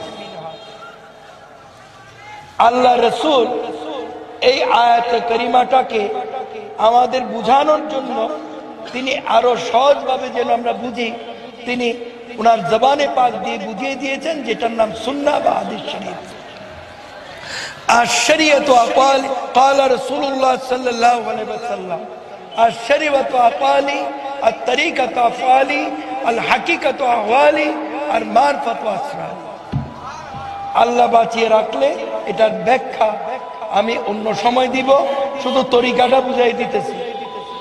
কথা বুঝতে পেরেছেন? তরিকাটা কি একটু পরে আমি ব্যাখ্যা দিয়ে বুঝাবো। কথা বুঝতে পেরেছেন? এখানে বুঝায় রাখলাম তরিকা আমরা সূরা ফাতিহার মধ্যে পড়ি না, প্রতি রাকাত নামাজে আল্লাহর দরবারে ফরিয়াদ করি, আল্লাহ ওই পথ দান করো যেই পথে তোমার প্রিয়জন গেছে। ফরিয়াদ করেন কি করেন না? 1 লক্ষ বা 2,24,000 পয়গম্বর আল্লাহর প্রিয়জন না? আউলিয়া আল্লাহ, গোস কুতুব এরা আল্লাহর প্রিয়জন না? একটু পরে এটার ব্যাখ্যা দিয়ে আমি বুঝাই। এই হচ্ছে তরিক রাস্তা। কথা বুঝতে পেরেছেন? এখান থেকে কাদিরিয়া তরিকা, চিশতিয়া তরিকা, মাইজভান্ডারি তরিকা, যেমন অনেকে বলে যে 60 তরিকার বাইরে আর কোনো তরিকা নাই, এরা মোটেও কিছু জানে। তরিকা 100-এর উপরে আছে। কথা বুঝতে পেরেছে? তরিকা 100-এর উপরে আছে, মশহুর 4। কথা বুঝতে পেরেছে? যাই হোক, যেটা আমি বুঝাচ্ছিলাম, তাহলে লক্ষ্য করে দেখেন, এই যে কোরআন সুন্নাহর বাইরে আমি কোনো কথা বলেছি, বুঝাচ্ছি, এটাই হচ্ছে তরিকার মাইজভান্ডারি শিক্ষা। তরিক মানে হচ্ছে রাস্তা। কিন্তু আল্লাহর কোরআন সুন্নাহর বাইরে কোনো রাস্তা থাকতে পারে, কোনো এলেম থাকতে পারে, জ্ঞান থাকতে পারে। এটা হচ্ছে একটা নাম, এটা হচ্ছে একটা ব্যানার। এবার বুঝে গেছেন সবাই? আচ্ছা, সবসময় আমি বলি যেহেতু আমাকেও শিখানো হয়েছে, গৌসুল আজম আহমদুল্লাহ মাইজভান্ডারি, গৌসুল আজম গোলামুর রহমান মাইজভান্ডারি, গৌসে জামান শফিউল বশর মাইজভান্ডারি আমাকে শিখিয়েছে। আমি এই যেগুলা বলছি, এগুলা তো ওনাদের থেকেই শেখা, আল্লাহর দান। কথা বুঝতে পেরেছেন? সবসময় আমি বলি, হাতে করো হাতের কাম দমে রাখো। সবসময় বলি না, হাতে করো হাতের কাম দমে রাখো, দমে দমে আল্লাহকে স্মরণ করো। এটা প্র্যাকটিস করতে হবে। এই কোরআন সুন্নাত থেকে কি আওয়াজটা বড় হয়ে গেল? কি বলে? কোরআন সুন্নাত থেকে কি আওয়াজটা বড় হয়ে গেল? আর যাদের মনে চায় যান, ওইখানে যান, আর যার মনে চায় কোরআন সুন্নাহর বয়ান শুনুন। কথা বুঝতে পেরেছেন? তাহলে যেটা বলছিলাম সেদিকে শুনে, আমাদের বাঙালি মাঝে মধ্যে কয় হুজুকে বাঙালি। একটা আওয়াজ হইলে যে দৌড় দিতে হইব, এটার নামে হচ্ছে হুজুকে বাঙালি। এটার কোনো দরকার আছে? এই এই করে চিল্লা আপনার উত্তর দিলেন তো, এগুলা কোনো কাজ? আমরা এখানে কেন বসেছি? আল্লাহর ইবাদত করতে বসেছি না? তো ইবাদত ফালাই কি দৌড় মারবেন না? এগুলা হইতেই পারে। আর এগুলা দেখতে দেখতে আমি অভ্যস্ত।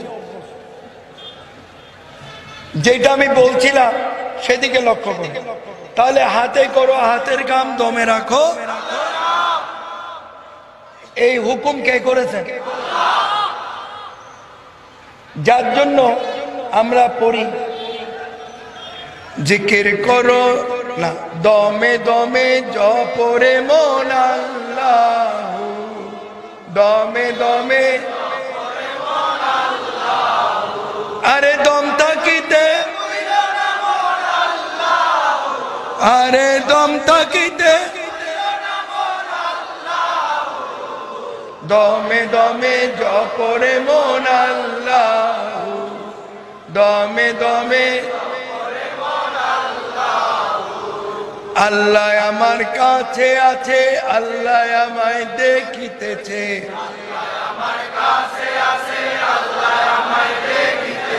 বিশ্বাস করি, আরে বিশ্বাস করি, দমে দমে জপরে মন আল্লাহ, দমে দমে। এটা কোরআন শরীফের তাফসীর না? এটাই তো মাইজভান্ডারি কথা। কথা বুঝতে পেরেছে? আল্লাহ একটু আগে আমি কোরআন দিয়ে বুঝাই দিছি না? হ্যাঁ, আল্লাহ আমাদেরকে কিভাবে দেখতেছেন, কিভাবে সাথে আছেন বলেছি না? এটারে ঈমান করে আল্লাহর জিকির। তো যে ব্যক্তি দমে দমে আল্লাহর জিকির করে সে কোনোদিন খারাপ কাজ করতে পারে, মন্দ কাজ করতে পারে, হারাম রুজি খাইতে পারে? ইনকামকে আল্লাহ দুই ভাগে বিভক্ত করেছেন, একটা হচ্ছে হারাম ইনকাম, হারাম রুজি, আর একটা হচ্ছে হালাল রুজি। তো যে ব্যক্তি আল্লাহ বিশ্বাসী সে হালাল রুজি খাবে। কথা বুঝতে পেরেছে? যে আল্লাহরে ভয় পায় না সে হারাম রুজি খাবে। কথা বুঝতে পেরেছে? তাহলে হাতে করো হাতের কাম, দমে রাখো। যিনি স্কুল টিচার, এটি স্কুল না, যিনি স্কুল টিচার দমে দমে আল্লাহরে স্মরণ করবেন আর শিক্ষার্থীদেরকে শিক্ষা দান করবেন। এদিকে ওনার ইবাদতও হইল, আবার শিক্ষা যে দিতেছে ওটার ভিতরে ইবাদত আছে। কথা বুঝতে পেরেছে? কৃষক ফসল বুনছে, দমে দমে আল্লাহকে স্মরণ করছে, ফসল বুনছে, তার ফসলের মধ্যে আল্লাহ রিজিক বাড়ায় দিবেন। ব্যবসায়ী দমে দমে আল্লাহর জিকির করছে, সে ব্যবসা করছে, সে হারামে চিন্তা করতে পারবে? সুতরাং যে ব্যক্তি দমে দমে আল্লাহকে স্মরণ করবে সে কোনোদিন হারাম কাজ করতে পারে, হারাম রুজি খাইতে পারে। হ্যাঁ, মুনাফিক সে আল্লাহর কথা বইলা অনেক ইমানদারদেরকে ধোঁকা দিতেও পারে। কথা বুঝতে পেরেছে? তো আল্লাহর দোহাই দিলেই ভালো মতে যাচাই বাছাই না কইরা বিশ্বাস কইরা ধরা খাওয়ার কোনো দরকার।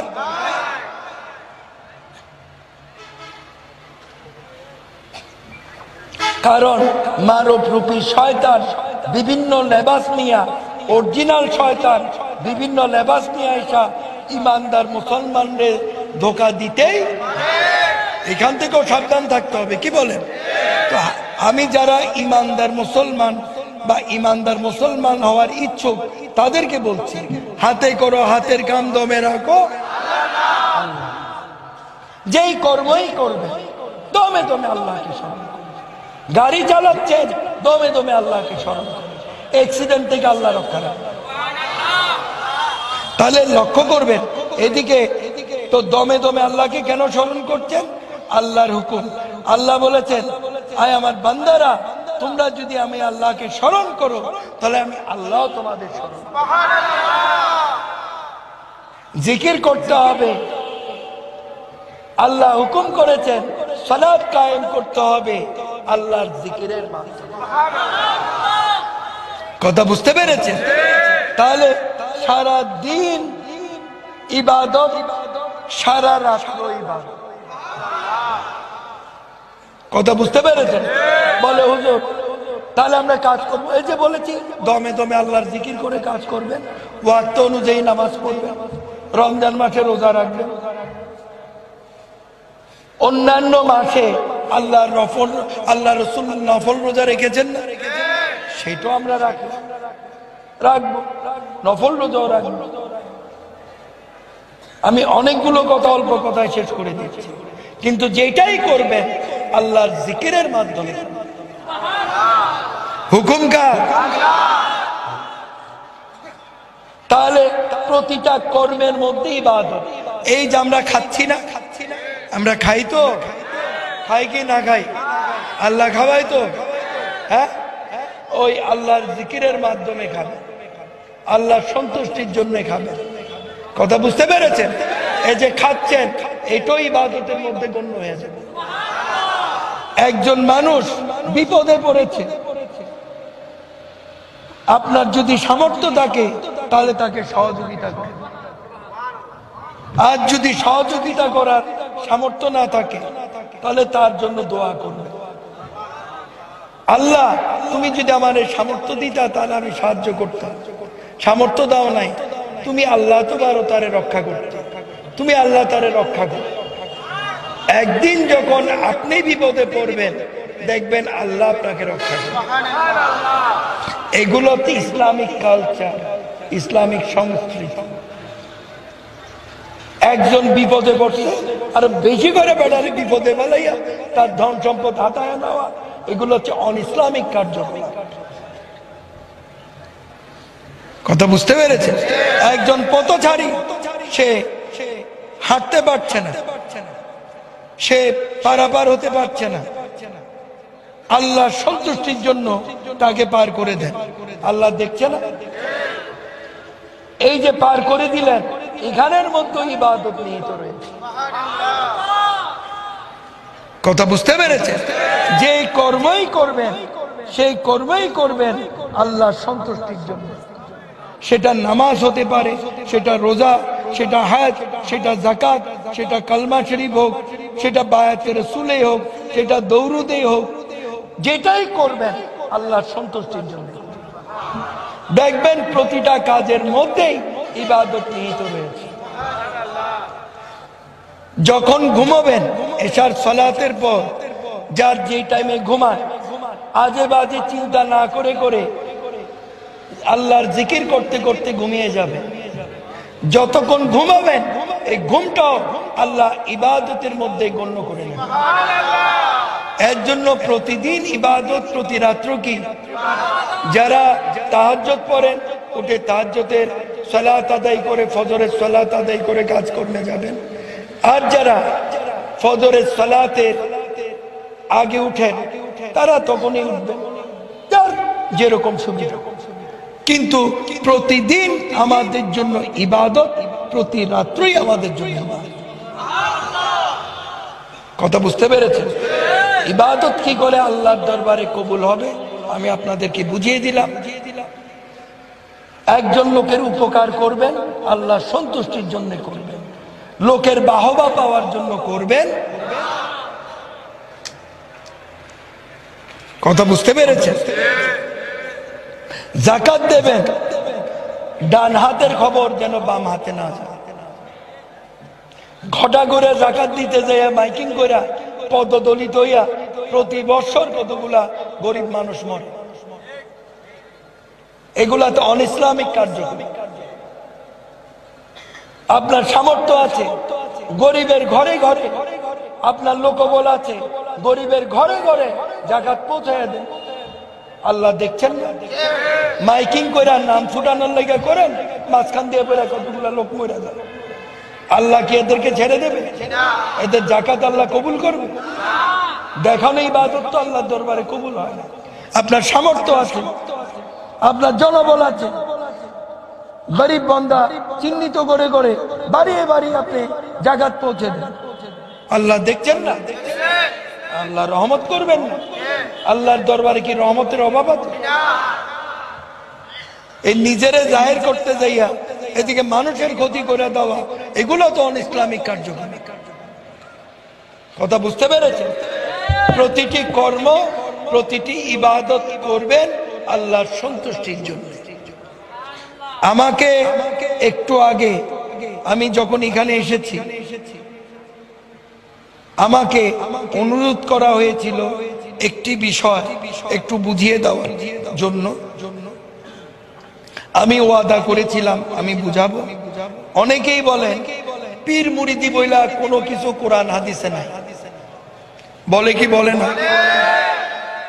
শুনেন, পীর এবং মুরিদ দুটোটা শব্দই হচ্ছে ফার্সি ভাষা। কোন ভাষা? ফার্সি ভাষা। কোরআন শরীফ আল্লাহ নাজিল করেছেন আরবি ভাষায় না? কি বলেন আপনারা? আরবি ভাষায় না? আরবি ভাষায় তো। আচ্ছা, কোন আয়াতে কারিমার ইবারতের মধ্যে আলেম সাহেব যারা আছেন তারা ভালো বুঝবেন, কোন আয়াতে কারিমার ইবারতের মধ্যে ফার্সি ভাষা থাকতে পারবে? ভাষাই তো ভিন্ন। যেমন আমরা বাংলা ভাষাভাষী, কোরআনের আয়াত বলে বাংলাতে আমি তাফসীর করছি না, বলছি না? তো ইরাক হচ্ছে ফার্সি ভাষার দেশ, সেখানে কোরআনের আয়াত বলে ফার্সিতে ব্যাখ্যা করবে, এটাই তো স্বাভাবিক। আল্লাহ রসুলের ভাষা কি ছিল? হ্যাঁ, কি ছিল? আরবি না? হাদিস শরীফের কোন ইবারতের মধ্যে ফার্সি শব্দ থাকতে পারবে? এইগুলো হচ্ছে ভাষাগত মারপেচ। এখানে আমি এলেমের জ্ঞানের কিছুই দেখি না, তারপরেও বুঝিয়ে দিচ্ছি। আপনারা বলেন নাই এই মাহফিলে মাইজভান্ডার শরীফের পীর সাহেব আসবে? বলেছেন কি বলেন নাই? আর যদি না জানেন আসলেন কেন? জানেন দেখেই তো আসছেন। কেন আসবে? কোরআন সুন্নাহর বয়ান করতে। আল্লাহ করাচ্ছেন না? আমি করছি না? হ্যাঁ, এই পীর শব্দ এটা হচ্ছে ফার্সি, সাহেব এটা আবার বাংলা। এই পীর শব্দের অর্থ হচ্ছে বৃদ্ধ। পীর শব্দের অর্থ কি? বৃদ্ধ। এতদিন বলেছেন মাইজভান্ডার শরীফের বৃদ্ধ সাহেব এই মাহফিলে আসবেন। কেন আসবেন? কোরআন সুন্নাহর বয়ান করতে। এটার জন্য কোনো দলিলের দরকার আছে? ভাষা না জানার কারণে এই অবস্থা। এবার আসেন মুরিদ কারে বলে? মুরিদ শব্দের অর্থ হচ্ছে ভক্ত হওয়া। আমি একটা ছোট্ট মেসাল দেই, এক মেসালেই বুঝে যাবে। সম্মানিত আলেম সাহেবরা মসজিদে ইমামতি করেন না? কি বলেন? করেন তো? করেন। অনেক মুসল্লি দেখবেন নামাজ কালাম পড়ে যার যার কাজে কর্মে চলে যায়। আবার কিছু সংখ্যক মুসল্লি দেখবেন ইমাম সাহেবের পিছনে পিছনে ঘুরে। আমি কি ভুল বলেছি? কেন ঘুরে? ইমাম সাহেবের কোরআন সুন্নাহর বয়ান তাদের ভালো লাগে, ইমাম সাহেবের স্বভাব চরিত্র তাদের ভালো লাগে। এটা তো দাও।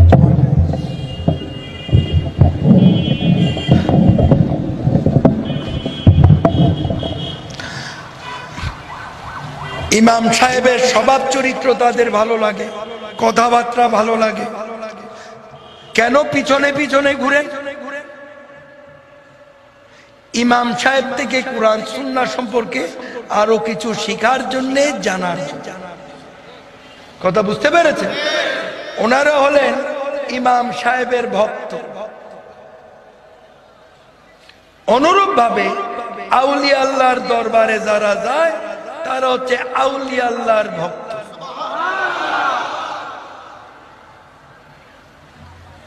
পীর মুরিদি নাই এই কথার কোনো ভিত্তি।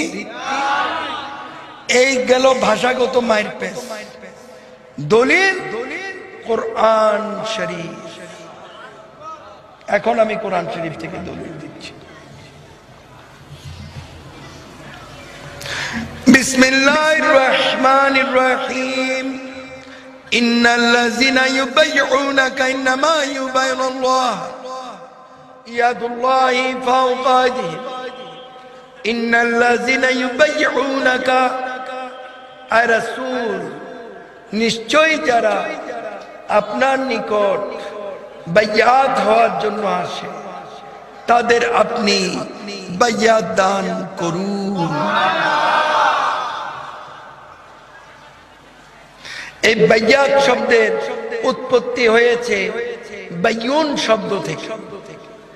বাইয়ুন শব্দের লুগাতান অর্থ হচ্ছে, ডিকশনারি অর্থ হচ্ছে, আবিধানিক অর্থ হচ্ছে ক্রয় বিক্রয়।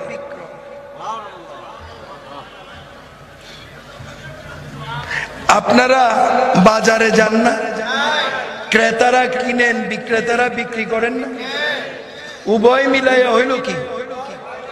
ক্রয়। তো এই ধরনের বেচা কিনার কথা কোরআন শরীফের এই আয়াতে কারিমায় আল্লাহ বলেন নাই। এটা কোন ধরনের বেচা কিনা?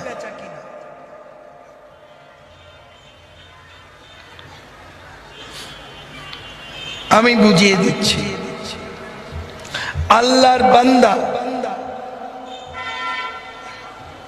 আল্লাহর হুকুমে আল্লাহর রসুলের কাছে যখন বাইয়াত হওয়ার জন্য গিয়েছে, আল্লাহ বলেছেন আর রাসূল তাদের আপনি বায়াত দান করুন, তাদের সাথে আপনি ক্রয় বিক্রয় করুন, তাদের সাথে আপনি বেচা কিনা করেন। এবার বুঝে গেছেন তো এটা কোন ধরনের বেচা কিনা? কি বিক্রি করলেন? আমার আমিত্বকে বায়াতে রাসূলের মাধ্যমে আল্লাহর রাহে কুরবান করে দিয়েছেন, বিক্রি করে দিয়েছেন। আমার বলতে কিছুই, সব কার? আল্লাহ। কি কিনলেন? আল্লাহর ওয়াহদানিয়ত, একত্ববাদ। মালিক হচ্ছেন আল্লাহ, সেজদার মালিক হচ্ছেন আল্লাহ, কুল্লু মাখলুকাতের মালিক হচ্ছেন কে? আল্লাহ। এবং কোরআন সুন্নাহ ভিত্তিক জীবন ব্যবস্থা খরিদ করে নিয়েছেন, কিনে নিয়েছেন। কেন? কোরআন সুন্নাহ ভিত্তিক জীবন ব্যবস্থা গঠন করে আল্লাহ রাসূল কিনে মুমিন মুসলমান হয়। এবার বুঝতে পেরেছেন বায়াতে রাসূল কাকে বলে? এবার আসুন পরের অংশটুকু নিয়ে যাওয়া। আল্লাহ বলছেন নিশ্চয় যারা আপনার নিকট বায়াত হয়ে আপনার সাথে ক্রয় বিক্রয় করেছে তারা আপনার নিকট বায়াত হয় না, তাদের ঈমান করতে হবে তারা আমি আল্লাহর নিকট বায়াত হয়েছে, আমি আল্লাহর সাথে তারা ক্রয় বিক্রয় করেছি।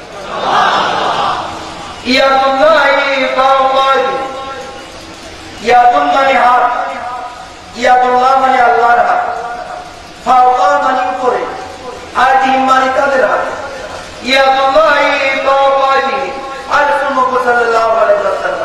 যদিও তারা জন্মচক্ষে দেখছে আপনার রাসূলের হাত তাদের হাতের উপর রয়েছে, কে বলছে? আল্লাহ। যদিও তারা জন্মচক্ষে দেখছে আপনার রাসূলের হাত তাদের হাতের উপর রয়েছে, কিন্তু তাদের ঈমান করতে হবে তারা আমি আল্লাহর হাতে হাত দিয়ে তারা বায়াত হয়েছে, ক্রয় বিক্রয় করেছে। ইচ্ছাকার আল্লাহর হুকুমের উপর কোন হুকুম আছে? চলবে? পেয়ারে হাতে এক কথা আমি বলেছি, আমি সংক্ষিপ্ত আল্লাহ বাঁচিয়ে রাখলে এই বিষয়ে বিস্তারিত বলবো। আল্লাহ রাসূল কোরআন সুন্নাহ প্রচার করেছেন না? তিনি ইসলাম প্রচার করেছেন না? কি বলেন? ইসলামকে পুনরায় এই ধরাধামে প্রতিষ্ঠিত করেছেন না? পুনরায় কেন বলেছি এবং সময় বিস্তারিত আমি তুলে কথা বুঝতে পেরেছেন? তো পুনরায় ইসলামকে প্রতিষ্ঠিত করেছেন না? আল্লাহর একত্ববাদকে পুনরায় প্রতিষ্ঠিত করেছেন না? করেছেন কি করেন নাই? আমি ইঙ্গিতের মাধ্যমে বুঝিয়ে যাচ্ছি। আকল মানছিলে ইশারা বাসক, ব্যাকল দিলে বুঝারা বাসক, আকল ওরা ইশারা দিলে বুঝে, ব্যাকল দিলে বুঝে বুঝার মধ্যে কথা বুঝতে পেরেছেন? বুঝে গেছেন কি জানি নাই? আবার আকল মানবের যদি নবুজন বুঝা হইলেন, ঠিক আছে? এটা আমরা জানি কিনা? জানি তো? তাহলে এই বিষয়ে আমি আজকে যাব না, এই বিষয়ে আমি অন্য সময় বিস্তারিত ভাবে বুঝাবো। কথা বুঝতে পেরেছেন? এটা আমি সংক্ষিপ্ত আমি বয়ান করছি। তো যেহেতু আল্লাহ রাসূল যিনি ইসলাম প্রচার করেছেন এই পৃথিবীর বুকে, আল্লাহর একত্ববাদকে প্রতিষ্ঠিত করেছেন পুনরায়। কথা বুঝতে পেরেছেন? তো এবং আল্লাহ যখন আল্লাহ বিশ্বাসী একজন লোক ছিল না, তার না বলে পারছি না, আল্লাহ রাসূল কি বলেছেন এই পৃথিবীতে যখন ইসলাম প্রচার করা শুরু করলেন তখন কি বলেছেন? তোমরা সূর্যের উপাসনা করো, তোমরা চন্দ্রের উপাসনা করো, তোমরা আগুনের উপাসনা করো,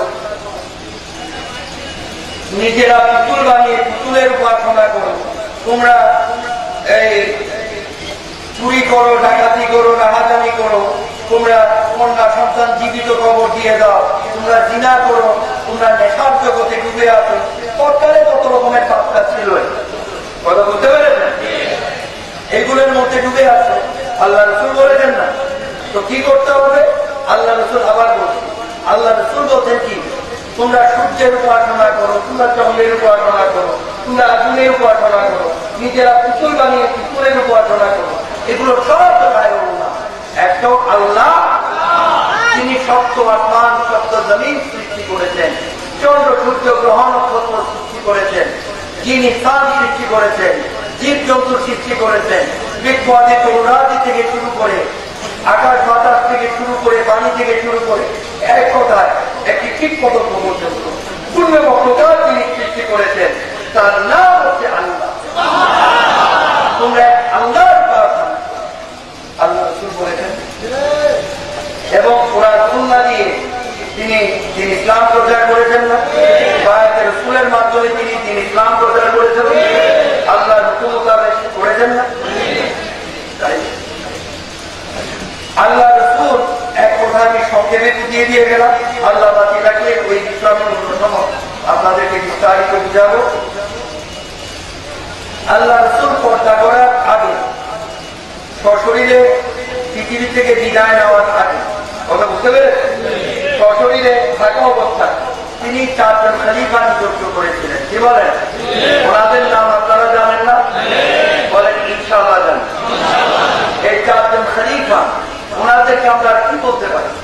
আল্লাহ কোরআন শরীফে বলেছেন বিসমিল্লাহির রহমানির রহিম, আলা ইন্না আউলিয়াল্লাহি লা খাউফুন আলাইহিম ওয়া লাহুম ইয়াহজানুন। আলা সাবধান করে দিলাম হে জগৎবাসী, ইন্না আউলিয়াল্লাহি লা খাউফ, নিশ্চয় আমার আউলিয়াল্লাহদের লা খাউফের দ্বারা কোন রকমের কোন ধরনের ভয় ভীতি আল্লাহ বলছেন আমার আউলিয়াল্লাহ নেই। মরণের ভয় নেই, কবর আযাবের ভয় নেই, রোগ বালা মুসিবতের ভয় নেই, আযাব গজবের ভয় নেই, ঈমান যাওয়ার ভয় নেই, নেই নেই কোন রকমের কোন ধরনের ভয় ভীতি আল্লাহ বলছেন আমার আউলিয়াল্লাহ নেই। এবং তাদের কোন চিন্তা ভাবনাও সমস্ত গমগিনি পেরেশানি থেকে চিন্তা ভাবনা থেকে আল্লাহ বলছেন আমার আউলিয়াল্লাহদেরকে আমি আল্লাহ তাআলা মাহফুজ করে রেখেছি, মুক্ত করে রেখেছি। কথা বুঝতে পেরেছেন? তাই এই 4 জন খলিফা ওনারা প্রত্যেকেই হচ্ছেন আউলিয়াল্লাহ এবং 13 জন আল্লাহ রাসূলের খলিফা। কথা বুঝতে পেরেছেন? আউলিয়াল্লাহ বটে, আল্লাহ রাসূলের খলিফাও। ওনারা প্রত্যেকেই কোরআন সুন্নাহ অনুযায়ী আল্লাহ রাসূলের দিক নির্দেশনা অনুযায়ী ওনারা ইসলাম প্রচার করেছেন না? করেছেন কি করেন নাই? তার পরবর্তীতে আমি সংক্ষেপে বুঝাচ্ছি, আল্লাহ বাতিরাকে অন্য সময় বিস্তারিত কিন্তু বুঝতে পারেন মতো বুঝিয়ে লক্ষ্য করে দেখেন। তারপরে এই 4 জন খলিফা ইসলাম প্রচারের পর দায়িত্ব পড়েছে ইমাম হাসান হুসাইন আলী। ওনারা হচ্ছেন আওলাদে রাসূল, আউলিয়াল্লাহ। ওনারা কি আওলাদে রাসূল? এখন অনেকে বলেন আওলাদে রাসূল বলে কোনো কিছু নাই, দৌলত বলে কোনো কিছু নাই, বলে কি বলে না? আমি কিন্তু সংক্ষিপ্ত বয়ান করছি, এই কোনোটার উত্তর একটা দিয়ে দিয়ে দেবে। কি বলে? একটা দিয়ে কোনোটার উত্তর দিয়ে দেবে। আচ্ছা, আমরা সালাতের বয়ান হয়েছে না? কি বলেন? আমরা নামাজ পড়ি না? আচ্ছা, এই যে নামাজ পড়ি, যে কয়লাকেই নামাজ পড়ি, নামাজের পর শেষ বৈঠকে আমরা তাশাহুদ করি না? কি বলেন? তাশাহুদ করি কিনা? তাশাহুদের শেষ ভাগে দরুদ করি কিনা? আচ্ছা, এই দরুদের মধ্যে আল্লাহ রাসূলের শানে দরুদ করি কিনা? আল্লাহ রাসূলের শানে দরুদ করে আমরা কি করি? ওয়ালা আলে মুহাম্মদ মনে করে বলেন কেন? করি তো।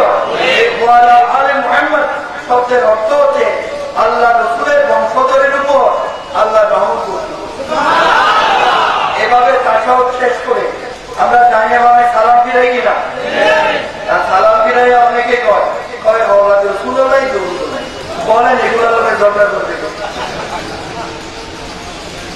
আমি তো বিশ্বভাষার বিরোধী, জীবন বিরোধী, ওনাদের বিরুদ্ধে কিছুই বলবো না।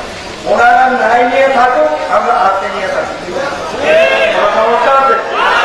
আমরা পেয়েছি, আমরা হাতে নিয়ে, আমরা ওনারা নাই নিয়ে যার ইবাদত আল্লাহ কবুল করবেন তিনি মনে হবে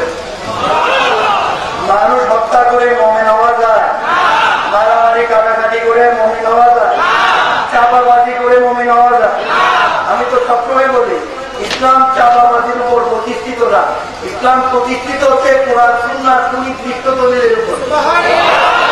চাপা বিড়াইলে তো চাপা বাসায় মুমিন হয়ে যেত। লক্ষ্য করে দেখবেন, চাপাবাজি করে তো মুমিন হওয়া যাবে না, চাপার জোরে না। কোরআন সুন্নাহ সুনির্দিষ্ট দলিলের উপর ইসলাম প্রতিষ্ঠিত। চাপা বিড়াইয়া কি হবে? কোনো ব্যাপার। খুব লক্ষ্য করে দেখেন, তাহলে ইমাম হাসান হুসাইন, ইমাম জয়নুল আবেদিন, ওনারা হচ্ছেন আওলাদে রাসূল, আউলিয়াউল্লাহ। কথা বুঝতে পেরেছেন? ওনারা ইসলাম প্রচার করেছেন না? আওলাদে রাসূল প্রসঙ্গে একটু পরে আমি আবার আসছি, তার আগে একটু বুঝিয়ে দেই। এই চারজন খলিফা, ওনারা একজনও কিন্তু আওলাদে রাসূল না। কি বলেন? যে চারজন খলিফার কথা আমি বলেছি, ওনারা একজনও কিন্তু আওলাদে রাসূল না। কথা বুঝতে পেরেছেন? কিন্তু একজন হচ্ছে আওলাদে রাসূলের বাবা, মা ফাতেমার স্বামী। কি বলে?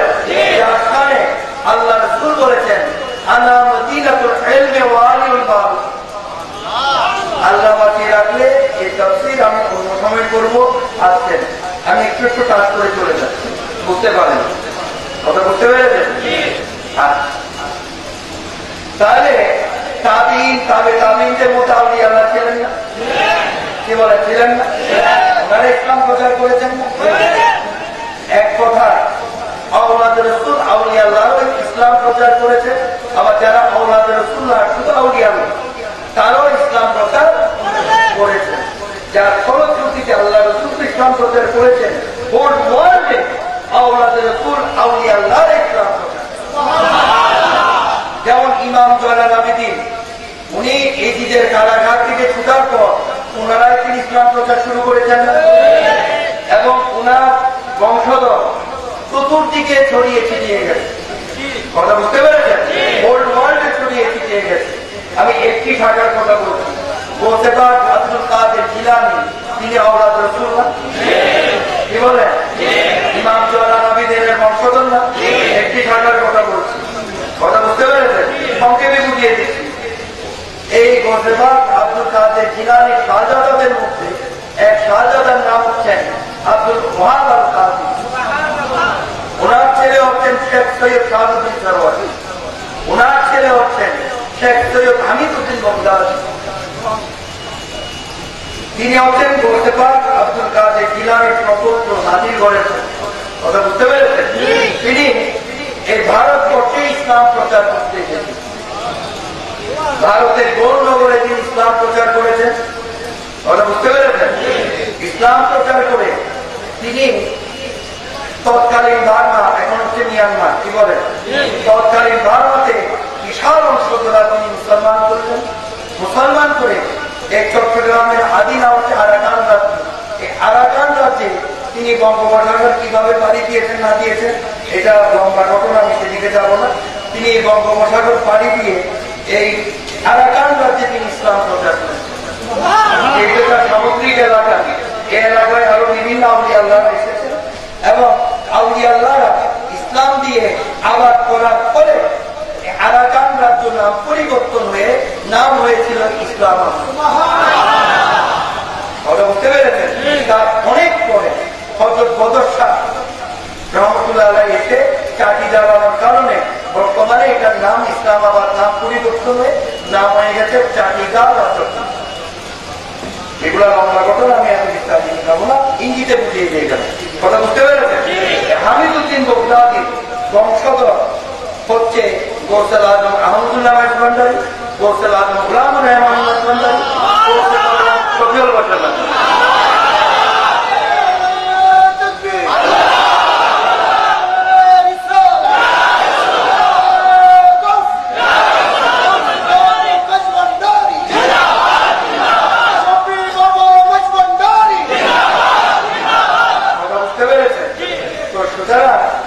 লক্ষ্য করে দেখেন তো বর্তমানে কি ইসলাম প্রচার বন্ধ হয়েছে মাজমুনা শরীফ থেকে? এই যে এতক্ষণ করছে এগুলো কি ইসলাম প্রচার করছে? কি বলে বন্ধ হয়েছে?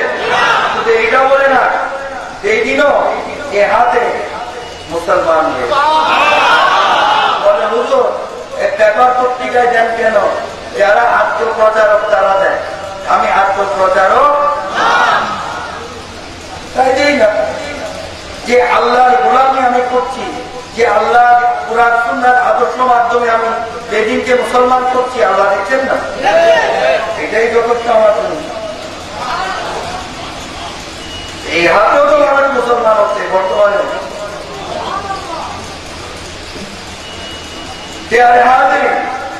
যেটা আমি বলছি সেদিকে লক্ষ্য। তো সুতরাং আউলিয়া আল্লাহরা তিনি ইসলাম প্রচার করেছেন না? করেছেন তো? যার ফলশ্রুতিতে এই ভারতবর্ষে আউলিয়া আল্লাহর ইসলাম প্রচার বলতে পার। খাজা মঈনুদ্দিন চিশতি তিনি ইসলাম প্রচার করেছেন না? সিলেটের শাহজালাল রহমতুল্লাহ ইসলাম প্রচার করেছেন না? 360 জন আউলিয়া আল্লাহ নিয়ে এসেছেন, তারা করেছেন না? এরকম হাজার হাজার আউলিয়া আল্লাহরা এই ভারতবর্ষে ইসলাম প্রচার করেছেন, যার ফলশ্রুতিতে আজকে কোটি কোটি গ্রন্থ উচ্চারিত হচ্ছে। আমার সাথে করেন কালমায়ে তাইয়্যিবা লা ইলাহা ইল্লাল্লাহ মুহাম্মাদুর রাসূলুল্লাহ সাল্লাল্লাহু আলাইহি ওয়াসাল্লাম। কথা বুঝতে পেরেছেন? কোটি কোটি গ্রন্থ উচ্চারিত ইসলাম প্রচার। কথা বুঝতে পেরেছেন? এই বয়ানটা আমি এখনই শেষ করে দেব। এই সাথে আমার বয়ান আমি শেষ করব। আমি আগেই বলেছি আমি প্রতিটা বিষয় একটু একটু করে কাজ করে করে বুঝিয়ে দিয়ে যাব। আবার একটি আয়াতে কারিমা আমি বলছি, বিসমিল্লাহির রহমানির রহিম। আতুল্লাহ ওয়া রাসূলুহু ওয়া উলিল আমরি মিনকুম। আতুল্লাহ মুমিন বান্দারা, তোমরা আমি আল্লাহর তাবেদার। ওয়া রাসূলা, তোমরা আমার রাসূলের তাবেদার। ওয়া উলিল আমরি মিনকুম, উলিল আমর এই না তোমরা তো পিছনে কথা। উলিল আমর আওলাদের রাসূল, আউলিয়া আল্লাহর তাবেদার। আওলাদের রাসূল, আউলিয়া আল্লাহর তাবেদারি, রাসূলের তাবেদারি, রাসূলের তাবেদারি। আল্লাহ বলছেন, আল্লাহ কুরআন। কথা বুঝতে পেরেছেন? আউলিয়া আল্লাহ আল্লাহর রাসূলের নিকট বায়াত রাসূল গ্রহণ করা, রাসূলের নিকট বায়াত রাসূল গ্রহণ, রাসূলের নিকট বায়াত রাসূল গ্রহণ করা। আল্লাহ বলছেন আল্লাহ নিকট বায়াত। কুরআন অস্বীকার করা যাবে? এবার আসুন স্কুল কলেজ। এখন অ্যাসাউন্টিং বিষয়টা খুব সহজে বুঝে যাবে। স্কুল কলেজ মাদ্রাসা আপনারা সন্তান পাঠান না? পাঠান কি পাঠান না? পাঠান তো? দেখবেন আমি একটি স্কুল ফিল্ডেই তো বসেছি, কি বলে তাই না? তাহলে স্কুল কলেজ মাদ্রাসায় যদি সন্তান না পাঠান, আপনাদের সন্তানরা মূর্খ থেকে যাবেন। কি বলে? মূর্খ থেকে যাবেন। পাঠাইতে হবে কি হবে না? তো মাদ্রাসায় পাঠাইলে অনেকগুলো পোস্ট আছে। আমি এটা এক কথা, মাদ্রাসায় পাঠাইলে আলেম তৈরি হবে, এক কথায়। কি বলে? ওটা বুঝতে পেরেছেন? মাদ্রাসায় পাঠাইলে কি হবে? আলেম তৈরি হবে। আর স্কুলে, কলেজে, ইউনিভার্সিটিতে শুরু তো স্কুলে পাঠান, তাহলে আমি শুরু স্কুল করছি। স্কুল, কলেজ, ইউনিভার্সিটিতে পাঠাইলে কি হবে? ডাক্তার, ইঞ্জিনিয়ার, কি বলে, জজ, ব্যারিস্টার, এরকম আর পোস্ট আছে। এগুলার প্রয়োজন আছে কি নাই? আলেম সাহেব অসুস্থ হলে জায়গার কাছে, তাহলে এই জায়গায় লেখাপড়ারও দরকার। তো হ্যাঁ, আমি বলে দিই, স্কুলে আপনারা সন্তান তো শুরু স্কুলে পাঠান না, তাহলে মাদ্রাসায় পাঠান। কি বলেন? তাই তো? তো যারা স্কুলে পাঠান তাদের উদ্দেশ্য করে করছে। কথা বুঝতে পেরেছেন? যারা স্কুলে পাঠান তো নাবালিক অবস্থায় বাচ্চা পাঠান। কি বলেন? হ্যাঁ, নাবালিক অবস্থায় স্কুলে পাঠান। যখনই স্কুলের লেখাপড়া শুরু হবে, ভালো একজন আকীদামুক্ত আলেম থেকে বাড়িতে তিনি এলেন শিক্ষা দিন। কথা বুঝতে পেরেছেন? স্কুলে পাঠান, আমার তরফ থেকে কোনো নিষেধ নেই। কিন্তু আপনাদের কাছে আমার অনুরোধ, অবশ্যই অবশ্যই ভালো একজন আকীদামুক্ত আলেম থেকে অবশ্যই আপনার সন্তানকে আপনি দিনী এলেম শিক্ষা দিতে, যাতে বালেগ হওয়ার সাথে সাথে নামাজ কালাম শুরু করে দিতে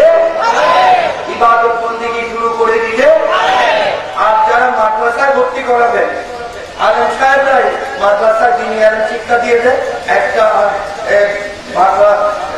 বাড়িতে একটা শিক্ষকের কোনো প্রয়োজন যদি কেউ রাখতে যায় রাখতে পারেন, এটা আপনাদের ব্যক্তিগত।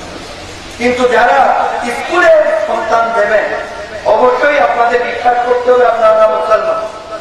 যেহেতু আপনারা মুসলমান, আপনারা যেহেতু দিনী এলেমের চর্চা করেন, নামাজ কালাম করেন, অবশ্যই আপনারা চাইবেন আপনাদের সন্তানরাও নামাজি হবে, ইবাদত বন্দেগী করবে।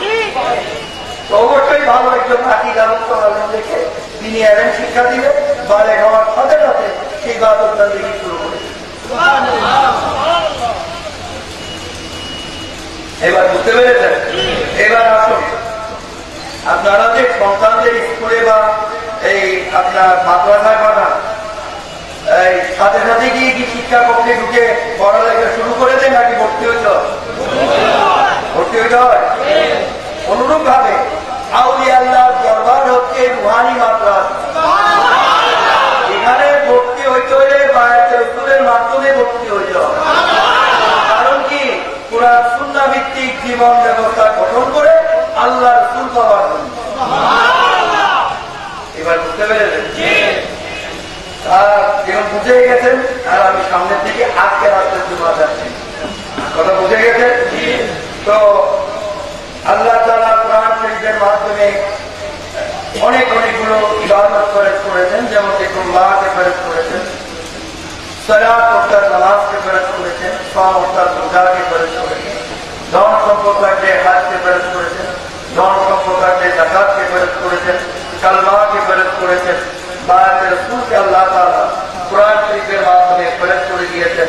পুরুষ পুরুষের ভাবে পর্দা, মহিলা মহিলার ভাবে পর্দাকে আল্লাহ তাআলা কোরআন শরীফের মাধ্যমে ফরজ করে দিয়েছেন। পিতামাতার খিদমতকে আল্লাহ তাআলা কোরআন শরীফের মাধ্যমে ফরজ করে দিয়েছেন। তারপর অনেক ইবাদত আছে। এই প্রত্যেকটি ইবাদতকে যদি আপনারা ইশতেলাহের মাধ্যমে, জিকরুল্লাহর মাধ্যমে আপনি তাকে সুস্থ রেখে আল্লাহর সন্তুষ্টির জন্য আপনাদের জীবনে যদি আপনারা প্রতিষ্ঠিত করতে পারেন, আল্লাহ তাআলা আপনাদের প্রত্যেককে মুমিন মুসলমান হিসেবে কবুল করুন। হিংসা, নিন্দা, লোভ, তিরস্কার, গীবত, গিল্লা, এতিমের হক, গরিবের হক হেফাজত করা, সুদ ঘুষ খাওয়া, এক মুসলমান আর এক মুসলমানকে খুন করা, নাজেহাল করা, জখম করা, মদ গাঁজা থেকে শুরু করে যত রকমের নেশা জাতীয় দ্রব্য আছে, এক কথায় পৃথিবীতে যত রকমের মন্দ কাজ আছে এগুলো বর্জন করতে হবে। প্রত্যেকে আল্লাহ রাসূলের হুকুম মোতাবেক চলুন। প্রত্যেকের জীবনকে প্রত্যেকে সুন্দর রাখার চেষ্টা করবেন, আল্লাহ ওয়ালা হওয়ার চেষ্টা করবেন। অবশ্যই হুজুরে কুনুত সাল্লাল্লাহু আলাইহি ওয়াসাল্লামের ওয়াসিলায় আল্লাহ তাআলা আপনাদের প্রত্যেককে সাহায্য করুন।